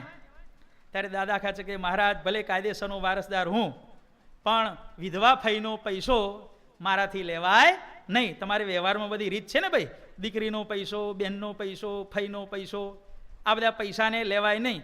અને જો લે તો એ માણસ દુઃખી થાય. વિધવા ફઈનો પૈસો મારાથી ન લેવાય. ત્યારે ભગવાન કહે છે કે શું કરશું ભાઈ? ફઈ રાખવાની ના પાડે છે, દાદા ખાચર રાખવાની ના પાડે છે, હવે શું કરવું? ત્યારે મહારાજ તમે લઈ જાઓ, તમારે જેમ કરવું એમ કરો. અને મહારાજે પેલો 4 મહિના જમાડવાનો સંકલ્પ હતો, અને 2 મહિના જે બાકી રહ્યા હતા એ આ 50,000 રૂપિયામાંથી સંતોને 2 મહિના જમાડ્યા. ભાઈ જો ભાઈ, ભગવાને પોતાનો સંકલ્પ કેવી રીતે પૂરો કર્યો ભાઈ? 4 મહિના સંકલ્પ હતો, 2 મહિના વરસાદ પાડીને અને 2 મહિના પૃથ્વીમાંથી ધન કાઢીને. આ પ્રમાણે આપણા અવતારી ઉપાસ્ય ઇષ્ટદેવ સ્વામિનારાયણ ભગવાને પોતાના જીવનમાં જે કાર્યો કર્યા એ કાર્યો બધાએ સંકલ્પથી કર્યા છે. આપણો બધાનો કારણ સત્સંગમાં જન્મ પણ શું આપણા પૂર્વના પુણ્યથી થયો છે? બાપા કે ધૂળ ભાગ્ય હતા આપણા? આપણે ભગવાનના આશ્રિત બન્યા નથી, પણ ભગવાને સંકલ્પે કરી અને આપણને પોતાની શરણમાં મહારાજ કે જે લીધા છે. ભાઈ ભગવાનના સંકલ્પથી આપણે આશ્રિત બન્યા, ભગવાનના સંકલ્પથી જ આપણે એમના શરણમાં છીએ. તો આપણે હવે શું કરવાનું છે? જીવન પ્રાણ સ્વામી બાપાએ આપણને જે પ્રમાણે આજ્ઞા કરી, જેમ પરમ પૂજ્ય આચાર્ય સ્વામી શ્રી પણ વર્તમાન સમયે આપણને દરેક આશીર્વાદની અંદર છેલ્લે શું ફોર્સ કરે છે? સ્વામિનારાયણ ગાદીના શરણે રહેવું અને સિદ્ધાંતવાદી જીવન જીવવું. આવો ભગવાન અને મોટાનો સંકલ્પ છે, અને આપણે મૂર્તિના સુખે સુખિયા થઈએ એવો મોટાનો સંકલ્પ છે. એ સંકલ્પ આપણે સ્વામિનારાયણ ગાદીના શરણમાં રહી અને આપણે યથાકિંચિત એને પૂરો કરવાનો છે. તો આજે આપણે બધાએ ભગવાનને સાથે મળીને પ્રાર્થના કરીએ કે હે પ્રભુ, કેવળ કૃપા કરી અમને સ્વામિનારાયણ ગાદીના આશ્રિત બનાવ્યા, તો આજીવન પર્યંત અમને આ ગાદીના શરણમાં રાખી, આપના શરણમાં રાખી. કારણ કે ગાદીનું શરણું એટલે સ્વામિનારાયણ ભગવાનનું શરણું ભાઈ. કારણ કે બાપા આશીર્વાદમાં કહે છે કે સ્વામિનારાયણ ગાદીના 2 અર્થ થાય છે ભાઈ, 2 અર્થ. પછી આનું આમ નહીં કરવાનું. અક્ષરધામમાં ભગવાન સિંહાસન ઉપર બિરાજમાન છે, ત્યાં સ્વામિનારાયણ ગાદીનો અર્થ લેવાનો કયો? ભગવાનનું સિંહાસન. આવો જે અર્થ થાય ને કે ભગવાન ગાદી ઉપર બિરાજમાન છે, ત્યાં સિંહાસન. પણ સ્વામિનારાયણ ગાદીના શરણે રહેવું, સ્વામિનારાયણ ગાદી એ મોક્ષ છે, આવા બધા શબ્દો આવે ત્યાં ગાદી શબ્દનો અર્થ બાપા કહે છે કે મૂર્તિ લેવો. ગાદી એટલે મૂર્તિ, સ્વામિનારાયણ ભગવાન. સ્વામિનારાયણ ગાદીના શરણે રે એનો મોક્ષ થાય. એનો મતલબ શું? કે સ્વામિનારાયણ ભગવાનના આશરે જે રે, ગાદી એટલે મૂર્તિ, મૂર્તિ એટલે ભગવાન, ભગવાન એટલે સ્વામિનારાયણ ભગવાન પોતે. એટલે સ્વામિનારાયણ ગાદીના 2 અર્થ છે. કોણ? એક તો સ્વામિનારાયણ ભગવાન પોતે, અને સિંહાસન જ્યાં જેવો ઘટતો હોય પ્રસંગે સતી સદૃષ્ટમ આદેશ સ્યાત. આવું પાણીનીનું વચન છે. ઉપદેશ આદિ ઉચ્ચારણમ, જે આદિ મુનિઓ આપણને કહી ગયા એ પ્રમાણે આપણે ફોલો થઈ ભગવાનના આશ્રિત બની સિદ્ધાંતવાદી જીવન જીવી ભગવાન બાપા સાંઈ બાપાને ખૂબ ખૂબ રાજી કરીએ એવી આપણને દિવ્ય બળ બુદ્ધિને શક્તિ આપે. હવે આપણે જે આ પ્રસંગ ચાલે છે ચુનીલાલનો એ આપણે પૂરો કરીએ. બાપાશ્રીએ શું કહ્યું ભાઈ? ચુનીલાલને કહો કે ઘેર થઈને અમારી પાસે આવે. ત્યારે સદગુરુ બાપાનો કાગળ મળતા એ ચુનીલાલ ઘેર ગયા, અને 3જે દિવસે તત્રૈવ રુગ્ણતાયામ સ તૃતીય દિવસે સ્વયં અકસ્માદાપ્તવાન દિવ્યમ બાપા શ્રી દર્શનમ શુભમ. શું થયું? 3જા દિવસે ચુનીલાલ બીમાર પડ્યા, અને એ સમયે બાપાશ્રીના દર્શન થયા, અને સાથે સાથે બાપાશ્રીયમ તદા સાકમ સદગુરુપ્યચાવલોકયત. બાપાશ્રીની સાથે સદગુરુ બાપાના દર્શન થયા. ત્યારે ચુનીલાલે ખૂબ પ્રેમથી સદગુરુ બાપાને હાથ જોડ્યા, અને સદગુરુ બાપાએ કહ્યું કે ચુનીલાલ, જે બાપાશ્રીના દર્શન કરવા માટે તું વૃષપુર આવવાનો હતો એ બાપાશ્રી આ મારી જોડે મૂર્તિમાન ઊભા કર તું દર્શન. કે આપણે શું ભગવાનના દર્શન કરવા જવાના હતા ભાઈ? ભગવાન સામે ચાલી અને આપણને દર્શન દેવા આવે છે. આવ્યા આવ્યા આવ્યા હરિજી મારે મંદિરે આવ્યા, હરિભક્ત સંત સંગ લાવ્યા હરિજી મારે મંદિરે આવ્યા. ભલે આવ્યા ધર્મજીના લાલ મૂર્તિ આપી તમારી. બાપા શા માટે આવ્યા ભાઈ? આવ્યા રે બાપા મૂર્તિ દેવા માટે આવ્યા રે. પ્રગટ્યા રે કીર્તનની અંદર છે ને ભાઈ. સદગુરુ બાપા કહે છે કે આ બાપાશ્રી જો કે એમના દર્શન કર. અને જેવા બાપાશ્રીના દર્શન કર્યા, તેજોમય મૂર્તિ બાપાશ્રીના દર્શન, અને ત્યાં જ પછી પોતાના વડીલોની સાથે વાત કરે છે. પોતાના માતા પિતાને કહે છે કે ભાઈ બાપાશ્રી, જે કચ્છ દેશના બાપાશ્રી કહેવાય છે, મને ધામમાં લઈ જવા માટે અહીંયા આવ્યા છે. તેજોમય દર્શન થાય છે. ત્યારે કહે છે કે તે તો એમના દર્શન કર્યા નથી. કદાપી ન કૃતમ પૂર્વમ બાપાશ્રી દર્શનમ ત્વયા તથાપી ત્વમ કથમ વત્સ જાનીશે દૂર સંસ્થિતમ. આટલે બધે દૂર રહેલા બાપાશ્રીના તે દર્શન કર્યા નથી, ત્યારે તે ઓળખ્યા કઈ રીતે? ચુનીલાલસ્તદા પ્રાહ બાપા શ્રી દર્શનમ શુભમ યજ્જાતમ કારણમ તત્ર કેવલમ સદ્ગુરો કૃપા. શું કે છે? ઓળખાવનારે ઓળખાવ્યા. એ ઓળખાવનાર ઈશ્વર બાપા પણ અત્યારે સાથે દર્શન આપી રહ્યા છે. અને હવે હું જય સ્વામિનારાયણ કહી અને હું હવે બાપાશ્રીની સાથે અક્ષરધામમાં નહીં હો, ક્યાં? એમની મૂર્તિમાં જાઉં છું. બસ કે હવે મને રજા આપો.